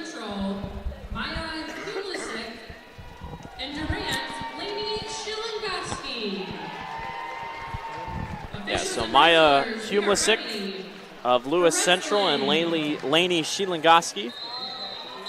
We're off and running. That was cool. All the whistles right there, right in a row. Pretty simultaneous there. Yeah, 5, 4, and 6 are the mats to watch. We're off and running here for our next couple hours. Consolation rounds. 2-point takedown already for Streif over on mat number 6. There's a good shot by McKenna Rogers for a 2-point takedown over Hillary Traynor. Really nice sweep single there for her. Got in really deep and was able to get the takedown almost immediately after she hit that.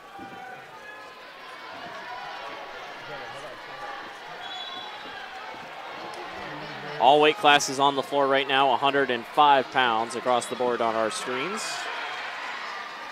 2-point takedown back the other way for Lauren Witt of Cedar Falls. She got an escape too, so make it 3-2. So pretty much 3 matches at every weight here as we move forward too. So I imagine it'll get off. You know, we'll see a difference. It'll change, but for now, that's how it works. Ooh, Rogers almost had Traynor on her back. Things just continue to go back and forth in between mat 6. Some back points being received for Streif here. She's going to be close to a pin as she settles in on that. Still 35 seconds left to go here in the first period for her. She's doing a good job of keeping a good center of gravity right over the shoulders of Witt. Lauren doing all she can. I think she's using that elbow to try to keep her lifted. 18 seconds to go in the first period and cannot do it.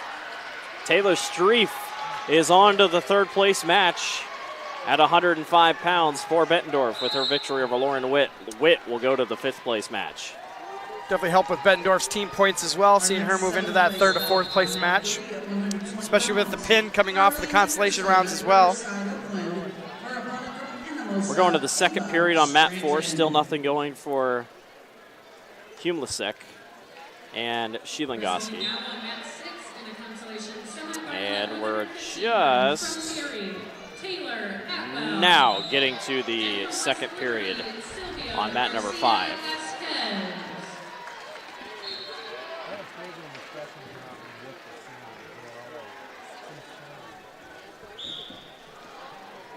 Mat number 4 just getting going second period. So we got new wrestlers on mat 6. Taylor Atwell of Perry, 35-13 record, taking on Sylvia Garcia Vasquez. She's the sister to Dione at 145 pounds, I believe. Again, bottom left, bottom right. Winner goes to the third place matches. Loser goes to the fifth place matches. Top of your screen is for the seventh place. Not match, seventh place.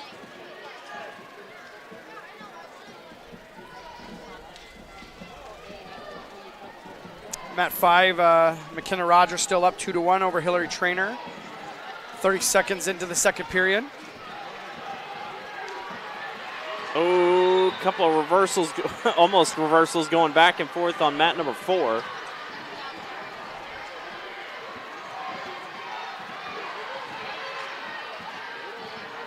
Still just a 1-0 lead for Shielangoski. Actually, she gets the 2-point takedown, so make it 3-0. We need coaches from SWAT Valkyrie and West Branch to the head table, please. Coaches from SWAT Valkyrie and West Branch to the head table. I'm always curious, Blake, whenever they call somebody to the head table, if they're in trouble or what. So I don't know. Must be just discussing some things. My thoughts is like they're looking at brackets over here, so it's possible a couple forfeits might have to happen, or a medical forfeit of some sort. 2-0 lead for Taylor Atwell over Garcia Vasquez. 3-0 lead still for Shielangoski over Humlisek.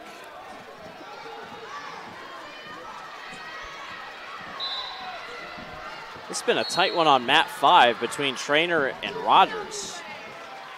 They're going to tie the score up there. It'll be a 3-3 with 25 seconds left to go here in the second period.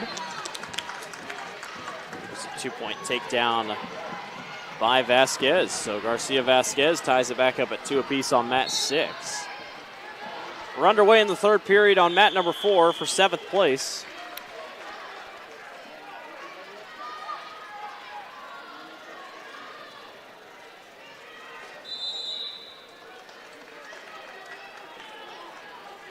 Hillary Trainer on mat 5 got a takedown. She'll be leading 5-3 as they head to the third period.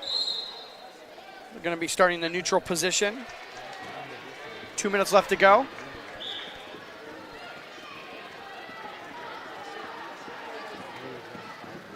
Still 2-2 on mat 6 between Atwell and Garcia Vasquez with 1:50 to go in the period. Whoa, look out on mat number 4. Humlisek. She gets back on top. That's a 2-point takedown. It's 3-3. Now she's looking for near fall points. Nope, couldn't get it. She will get near fall, though. I mean, she gets 5-3. Couldn't quite get the pin. The escape, though, to Shielangoski, and now it's 5-4.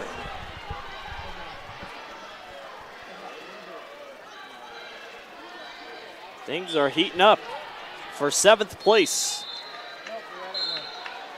on mat number 4. In the third period, 42 seconds left out of bounds.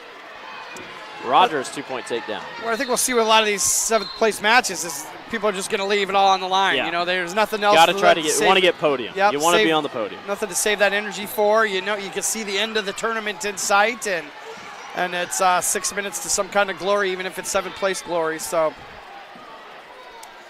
I think we'll see some exciting matches in those 7th place matches there. 21 seconds to go. Humlisek on top, grabs another one. 7-4. She's extended the lead to 3. We'll jump down to the mat 5 here, 8-5 lead for Trainer from Sumner Fredericksburg. But Rogers, I think, is in on a 2-point takedown, so I think it's going to be 7-8 with about 12 seconds left to go. They got to figure out what they're going to do. She's going to let her go and did not get the escape there, so she's not going to be able to score again with another takedown. Oh, but she might get some back, very close to some back points. That match is going to end there, 8-7. Sorry there, Trainer. No, you're Trainer fine. with the win. Maya Humlisek of Lewis Central finishes 7th at 100 pounds, or 105 pounds at the Girls State Wrestling Tournament. Congratulations to Maya.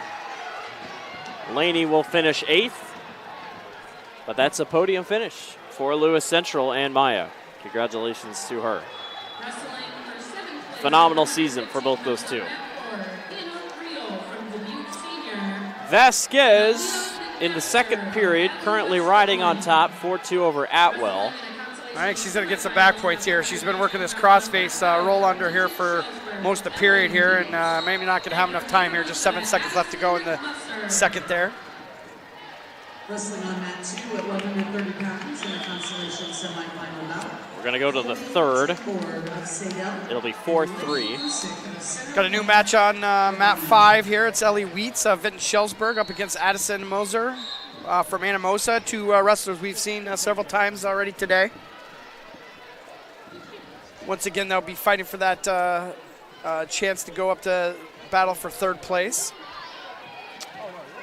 Now on mat number 4, we are currently waiting, and unfortunately, Aaliyah McMaster, if you do remember, Aaliyah did get hurt on the takedown in her last match, and because of that, she has to forfeit, so it is a victory for Hannah Reel of Dubuque Senior. So Hannah Reel finishes 7th at the state tournament here in 2023 at 115 pounds. So congratulations to Hannah. Unfortunate that McMaster could not finish, but she did take quite a hit in that last match. She will still finish 8th. Still a good season for both those two.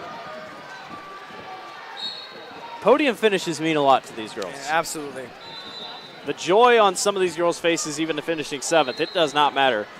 The joy to come out a winner. You know, if you can finish as a winner, that's pretty cool.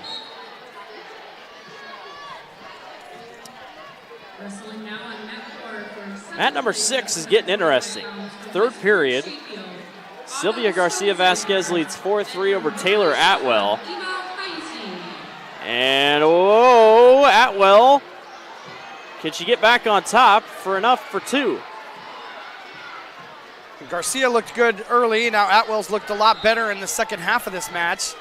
Just 45 seconds left to go here in the 3rd. Still a 4-3 lead for Vasquez. Got a new matchup up on mat 4 for that 7th place. Autumn Stone Cipher, of Westport.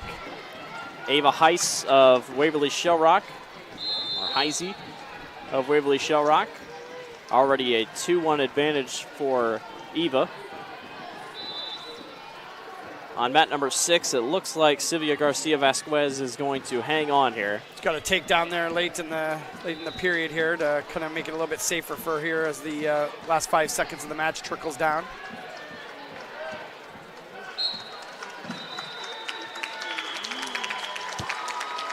So, to battle for 3rd, Sylvia Garcia Vasquez of West Liberty will face for a 3rd place chance.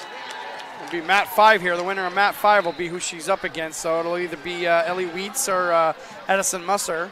That's a tight one. 2-2 with just over 1.5 to go in the 2nd period. Just is going to go to 4-2 here, I think, in 1 second here, and she may be looking at some back points here. That's Musser from Anamosa, just trying to put as much strength as she can into that arm, getting it turned over, but Wheats does a good job of flattening out to getting back to her base. 4-2 lead for Musser of Anamosa.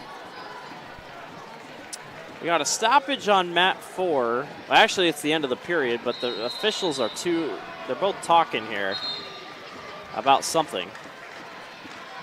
Whatever it was 2 points to Autumn Stonecipher.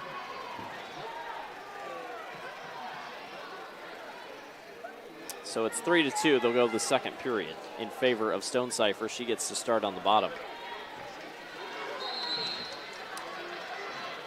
New one on mat 6. Alexis Winky of Ames takes on Tatum Shepherd of Ridgeview. And I tell you what, and Winky, Alexis we saw Winky, we saw her with a pin just in the last round as well. She's moving quick, trying to grab that pin. Shepherd's doing all she can as she arches her back. The arching back ability of these girls never cease to amaze me. Obviously a lot more flexible than you'd think.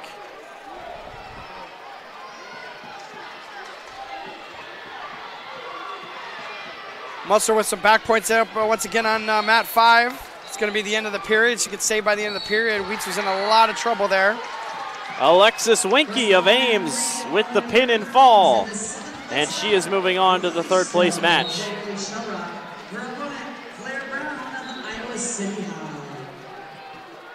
So Ames Alexis Winky will wrestle for third place. And that will send Tatum Shepherd to the fifth place match.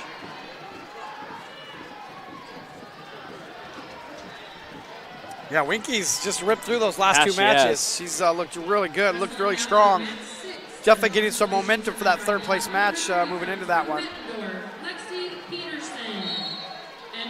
Back over at mat 5, we're in that third period. Just a minute, 35 seconds left to go. Musser still with an 8-4 lead there. She's been in control of the last few minutes of the match. 8-5 now. 3-2, 34 seconds to go on mat number 4, what's in the second period.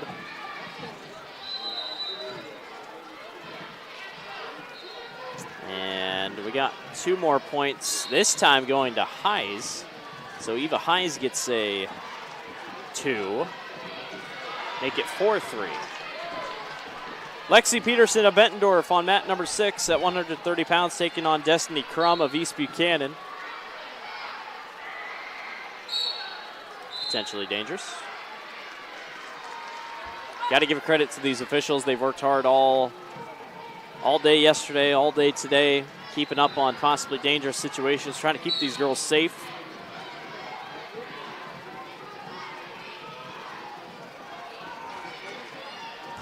We're knotted at 4 apiece, closing in on the third period on mat number 4. I got to say that just the tournament officials just run this really, really smoothly so far. It's been a great tournament so far. I think they can be really proud of, with the inaugural tournament, of just doing a really good job, keeping things moving. It's just been good wrestling. I mean, all the way around. Wasn't sure what to think coming into this, with it being as new of a sport it is, but these girls have really stepped up. I tell you what, Ellie Wheats made a last-second effort at it as they're going to go the third period. I think that was the third period, wasn't it? I don't believe so. I don't know. We'll have to check. Either way, Addison Musser is down on the ground. Yeah, it's third period with zero I'm not time sure. left here. Interesting one going on mat 2. Or mat 6, tied at 2. Lexi Peterson and Destiny Crum. There's a pin and fall on mat number 4. That's a win for Eva Heise. I think it was even a pin there for her.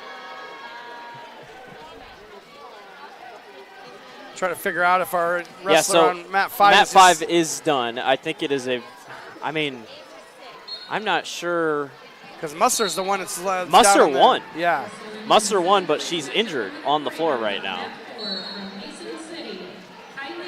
Lexi Peterson, Ellie Wheats has walked off. Musser is back up on her feet.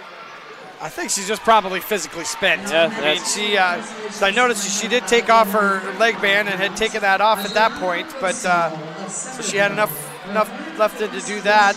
She's up, seems to be fine, walking away. We'll take a break. You won't miss a thing. You're watching the Girls Union Digital Network, powered by Mid-American Energy Company. In Iowa, we all play by the same rules. Hard work pays off, practice makes perfect, success is something you earn, and teamwork helps us all be winners.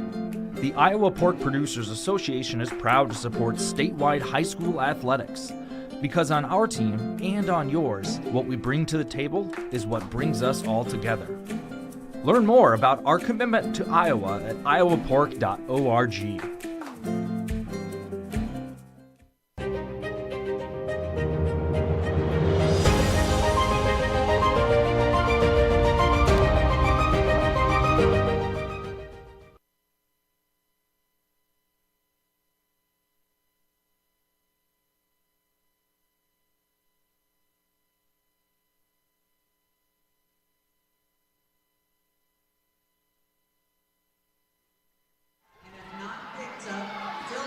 Welcome back to the Iowa Girls State Wrestling Tournament. Blake Walker, Austin Oliver here with you this afternoon. 7th place matches at the top of your screen on mat number 5 between Sophie Barnes and Odessa Liebfried of Bellevue.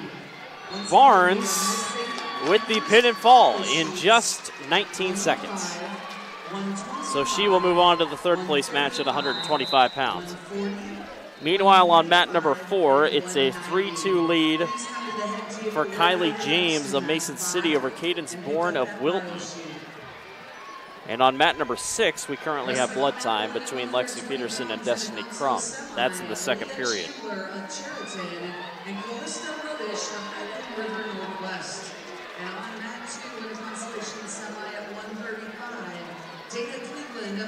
Reversal on mat 4. 3-3 is your score. Nope. Yep. 5-3 with 26 seconds to go. An escape as well there, yeah. so. Change that through.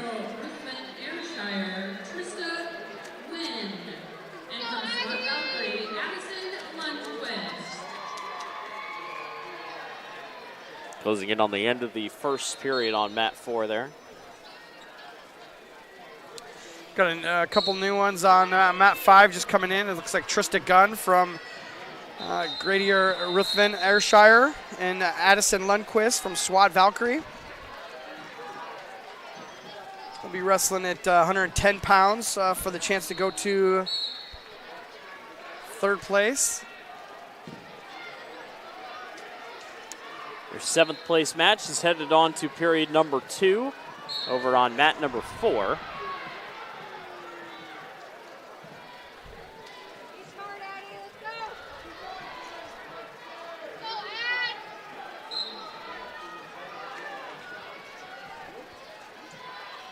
Mat number 6, a 6-2 lead, about to go to the 3rd period for Lexi Peterson. That one was in injury time or blood time for a little bit, so they were a little delayed there. Near fall points on mat number 5. Trista Guin against Addison Lundquist, and that one is over quickly. And a pin and fall and a victory for Addison Lundquist of SWAT Valkyrie. So Lundquist is on the face for 3rd place. A reversal for East Buchanan's Destiny Crum. She gets it back within 6-4. They're not at 5 apiece between James and Bourne at the top of your screen. I was really confused at why we were at 110 over here, but it was just, I think that match before had just taken a long time there, so. Thought maybe for a second we had it labeled incorrectly, but they did have it right. So 155 pounds. Nicole Olson of Missouri Valley at 33-1, taking on Jory Hannenberg of North Scott, 41-4. The 7th place match has been pretty tight so far. Still tied 5 apiece. Mat 6 is getting pretty crazy. East Buchanan's Destiny Crum was trailing, but she's trying to reel things back together. 7-5 on mat 4. Near fall points coming toward Kylie James's way. There's a pin and fall for Kylie James. 7th place.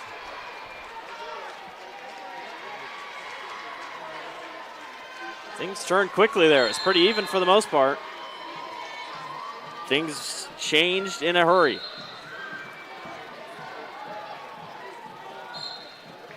Mat number 6. 43 seconds to go in the period. Destiny Crum doing all she can to try to get Lexi Peterson over on her back. Peterson's called for a stalling warning. I don't think there's going to be enough time to get another one there. She's going to definitely have to turn them or cut her loose and try to take her down again, which is going to be problematic as well. Kate Seary of Linmar taking on Emerson Thomas of West Branch. Seary, her dad, an assistant coach for Linmar. Thomas out of West Branch, 29-6 record. Football cheer squad member for the Bears. That is a victory for Katie Peterson, or Lexi Peterson, over Destiny Crum. So Peterson will advance on to the third place matches. Mat 4, a takedown early for Emerson Thomas from West Branch. She's looking to work that half Nelson from the side there, trying to get some back points. They'll go off the edge of the mat and restart neutral in the middle. Couple East Buchanans right here, or East Buchanan wrestlers right here in a row. Moving through as once again, Kabalka of East Buchanan taking on Lewis of Centerville. We saw Pavalka get a pin just recently, right before in the last round. Mat number really 5. Couple near fall points coming for Nicole Olson, or actually that's Jory Hannenberg of North Scott. Already a 2-point takedown for Andalyn Kabalka over Sarah Lewis of Centerville. Kabalka, 57 matches this season. Unbelievable. Thomas still holds a 2-0 lead over Seary. That's your 7th place match. Again, winners on these bottom 2 matches move on to the 3rd place round. Losers go to the 5th place match.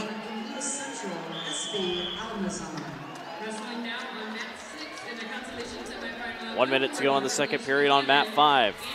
Hannenberg up 4-1.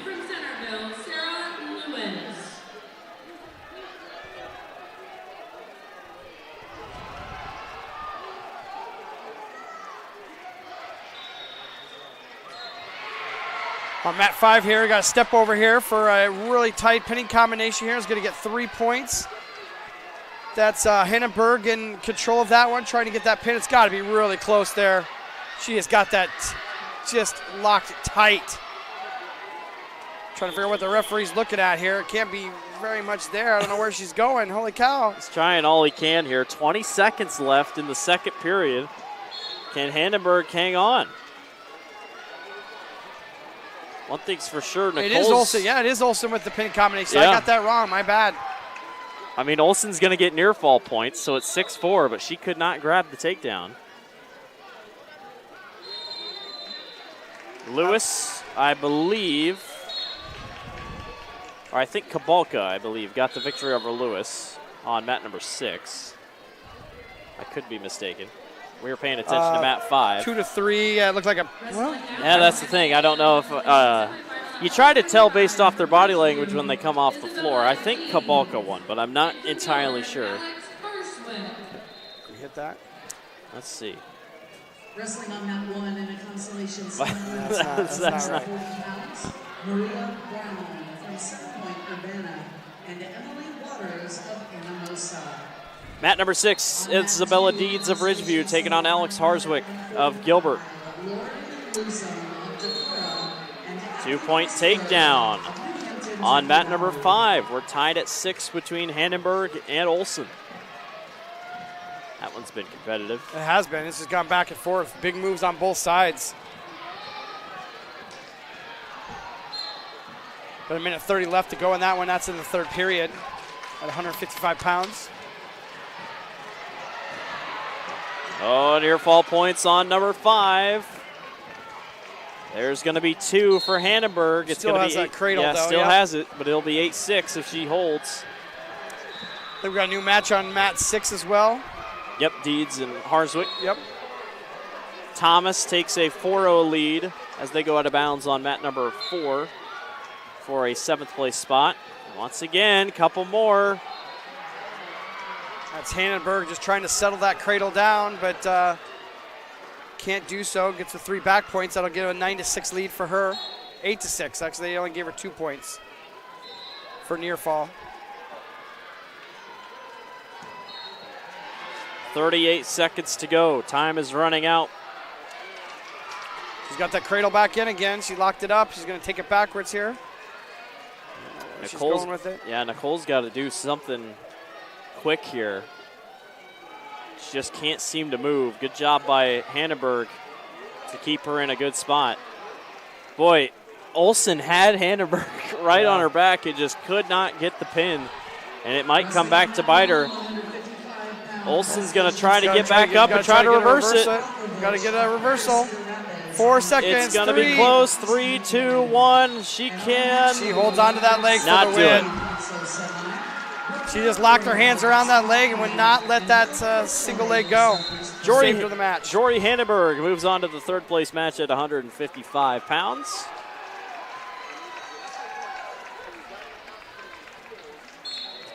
Have we really only gone through 2 7th place matches? Am I crazy?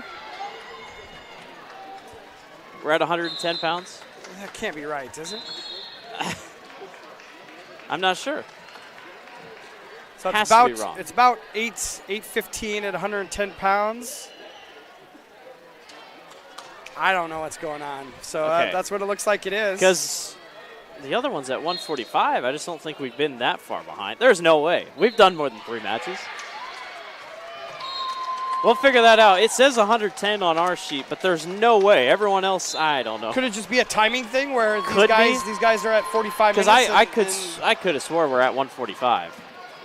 And that's why I was confused. We're 170 down here. So, yeah, it's been an interesting round here so far. But my guess is that we have some timing issues with the wrestlers having wrestled so quickly here in the morning that they're just mixing them around a little bit to get to the right spot. Mat number 5, Autumn Ellsbury looking for a pin and fall against Grace Britton.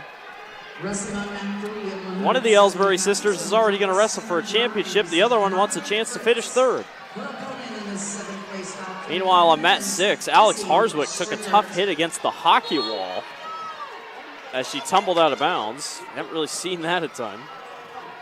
As much as we've seen Autumn Ellsbury today, I feel like a family member almost watching her coming down here. The Ellsburys are very fun to watch today.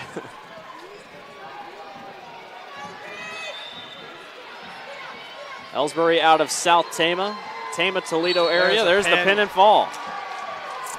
1:06 into the first period for her. Autumn Ellsbury moving on to the 3rd place match. They might have to give the Ellsbury sisters the town key, the key to the city. Now you just have to decide. Do you give them the Toledo key or do you give them the Tama key? That's a good question. But the Ellsbury sisters continue to shine here at the state tournament. 6-2. Maybe I'd have to ask my dad. He's a South Tama alumni. Grew up in Toledo. He'd probably know. 6-2, now 8-2 for Emerson Thomas over Kate Seary.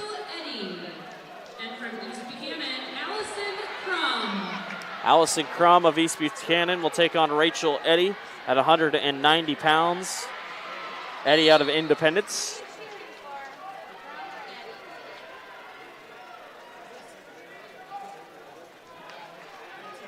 Ooh, tough spot. Emerson gets put back on top. Good move there by Kate Seary to get it 8-4.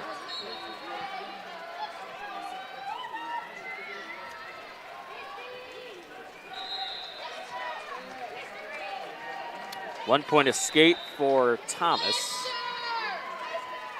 We're going to the 3rd period. 9-4. We got a new match of nope, 5. I we lied. called that out? We called them a 5 out? New match. Okay. Emerson Thomas of West Branch. She will finish 7th at the state tournament at 110 pounds. Wait, I don't think it's 110 pounds. There's no way. I think it's 145, if anything. So I believe, yeah, it says it was 145. So at 145 pounds. Emerson Thomas finishes 7th because now we're on to 155 pounds. I figured. Harswick leads over Deeds 2-1. Harswick 31-5 record at Gilbert.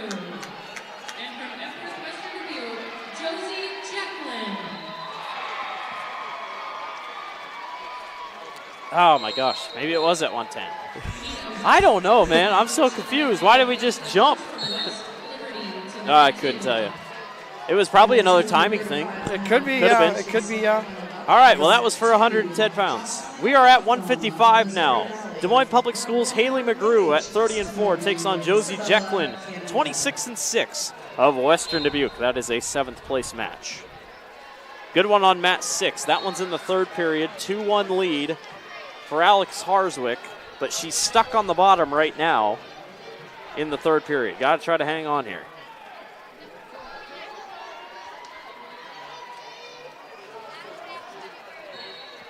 Still 0-0 at 190 pounds on mat 5 between Eddy and Crum.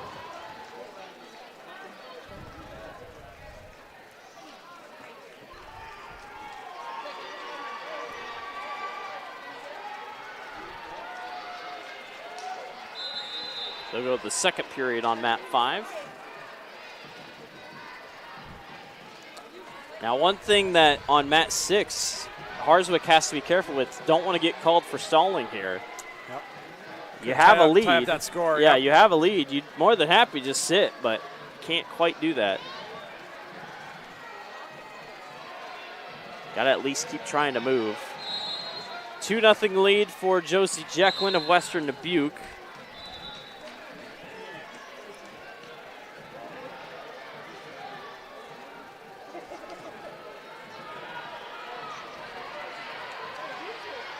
Still 0-0 on mat 5 between Eddy and Crum. They're just started the 2nd period, just 20 seconds into the 2nd period. They're going to the 2nd period between McGrew and Jecklin.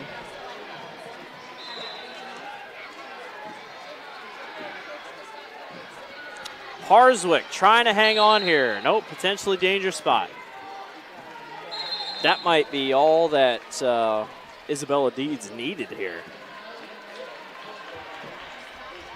And actually, it's a illegal move on Deeds, so that will give a 3-1 lead to Harswick. Ooh, 2-point takedown on mat 4. McGrew takes back the lead 3-2. Des Moines Public Schools have been represented well here this weekend. Got some action on mat 5 here. It was a 0-0 tie coming into this. It got a reversal from the wrestler from. Wrestlers and coaches, bout number 825. Bout number 825. Independence. I thought it was Independence. Rachel Eddy of Independence. Yep. Rachel Eddy. She's got a pinning combination here with 45 seconds left to go. She's going to see if she can tighten that up and get the pin here. Try to get her arms free. Readjusts. Gets chest to chest. One of her coaches, Alex Farmer, whose dad is the head coach of Grinnell Wrestling. And she got a pin there. That's a pin for Rachel Eddy of Independence. So a couple even dad and son duos here at the state tournament in terms of coaching. Rachel Eddy continues to shine. She'll go to 3rd place and try for a 3rd place victory. Des Moines Public Schools' Haley McGrew with the win on a pin and fall over Josie Jecklin. We're going to take a break. You won't miss a thing. You're watching the Girls Union Digital Network powered by Mid-American Energy Company. University of Iowa Sports Medicine is a community service center. We know you like to keep your body healthy. We also know that that activity level to keep yourself healthy can lead to injury. Our sports medicine experts can provide treatments such as physical therapy, surgery, or something in between. Why go anywhere else other than where the Hawkeyes go to stay on top of their game?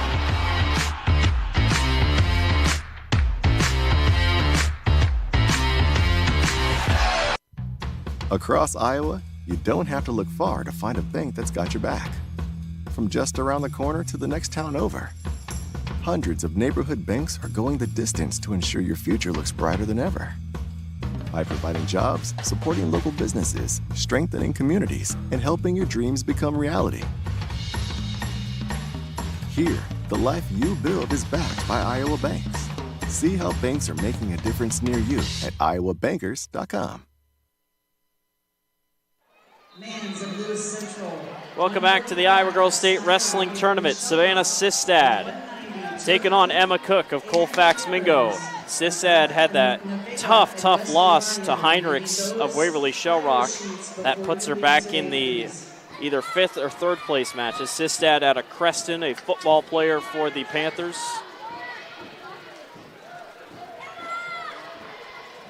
Yeah, that was that last-second escape, wasn't it? Yeah, last second in double overtime. Pretty much sudden death. Well, no, that was the pin, I think. I can't remember. Mat number 6, this is Ella Brown of Cedar Rapids Prairie taking on Brianna Peach of Iowa Valley. If it feels like at home things are moving along in a very weird fashion, we feel the same way. Everything's just flying. We're moving all across the board. I think they were just kind of putting matches wherever they could. And after this finishes, we are done for the day up until 6 o'clock tonight. So everyone can get a big break.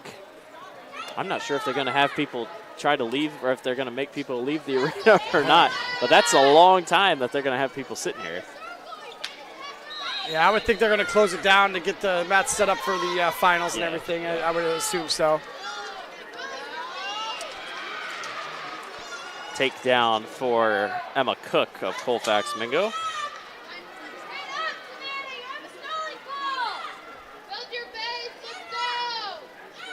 We're on to the second period on mat number 6 between Brown and Peach. Still 0-0. I love the coin that they use, the quote coin. Instead of rented green, it's pink and green. Yeah. They took the decision. Got to jump on it. Make it pink. Looks pretty cool. There's only one other match happening on the other side, and I think it just finished. Another 235-pound match. I think that was Canada that we've seen a couple times down today. Yeah. Got a pin there. He's going to be going for 3rd. So they're done on that side, and these are the last 2, I'd assume, on this side. We'll just have to see. What a morning it's been. It has flown by here at the state tournament. Not quite sold out this morning, but I'd say they got pretty close. This place holds 5,003 people. I say we definitely sold more than 4,000. Got the crowd in front of us really fired up about the Cook Sistad. Some Sistad fans right directly in front of us were just emphatically demanding the stall call, and the referee obliged them. Still a 3-0 lead for Cook on top. 1:13 to go. Savannah Sistad gets up and escapes. It's 3-1. Got some action here on mat number 6 here. Little fireman's carry, not a fireman's carry, little Graham knee roll, and with a pin there. Brianna Peach is on to the 3rd place match at 190 pounds of Iowa Valley. Ella Brown will go and wrestle for 5th later tonight.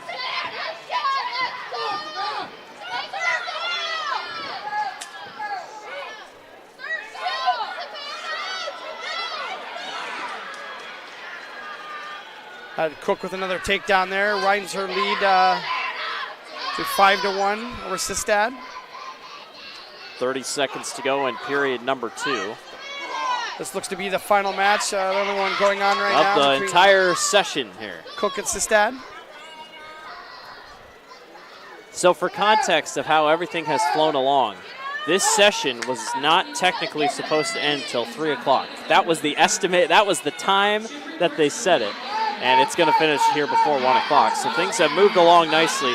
It's a well-oiled machine here at the Girls State Wrestling Tournament, that is for sure. Erin Kirtley and her whole staff have done an incredible job. We're going to the 3rd period, 5-1, Emma Cook on top. They choose to go neutral.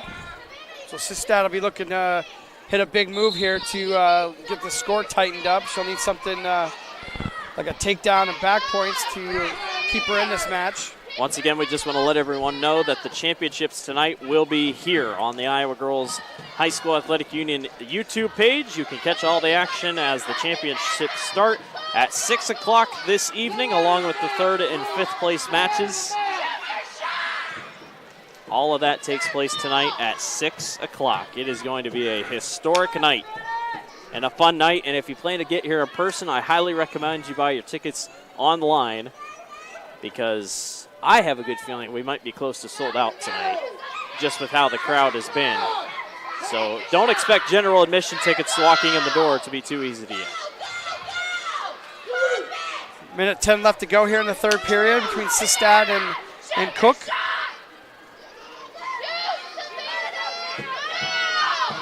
Six 6-1 lead. Cook with another 2-point takedown, make it 8-1.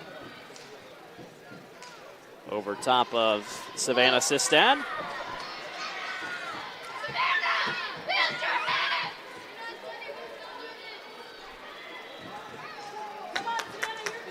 So it looks like if Emma Cook can hang on here, it will be Emma Cook moving on to the third place match.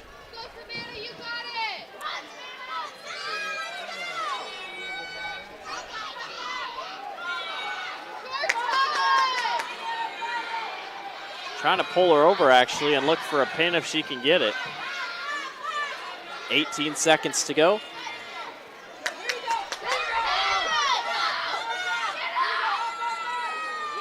An 8-1 victory here on the way for Emma Cook. And Cook of Colfax Mingo will move on to the third place match. Savannah Sistad will go to the fifth place match. Emma Cook wins 8-1 by decision over Savannah Sistad. And Austin, we could take a break. We've been going since 9 a.m. this morning. We had a quick 30-minute break from about 11:30 to noon. We got back going, and this one only took about 49 minutes in total. That is a wrap for all the sessions so far, and we will see everyone tonight. Make sure to come right back here to the IGHSAU YouTube channel on the Girls Union Digital Network. You can catch all the championship action along with the third and fifth place matches tonight at 6 o'clock here on this YouTube page. That'll wrap it up for us. We'll see everyone tonight. Have a good rest of your day, everyone. You've been watching, Blake Walker, Austin Oliver. Thanks for watching, everyone. You've been watching the Iowa Girls State Wrestling State Tournament presented by the Iowa Farm Bureau on the Girls Union Network, powered by Mid-American Energy Company.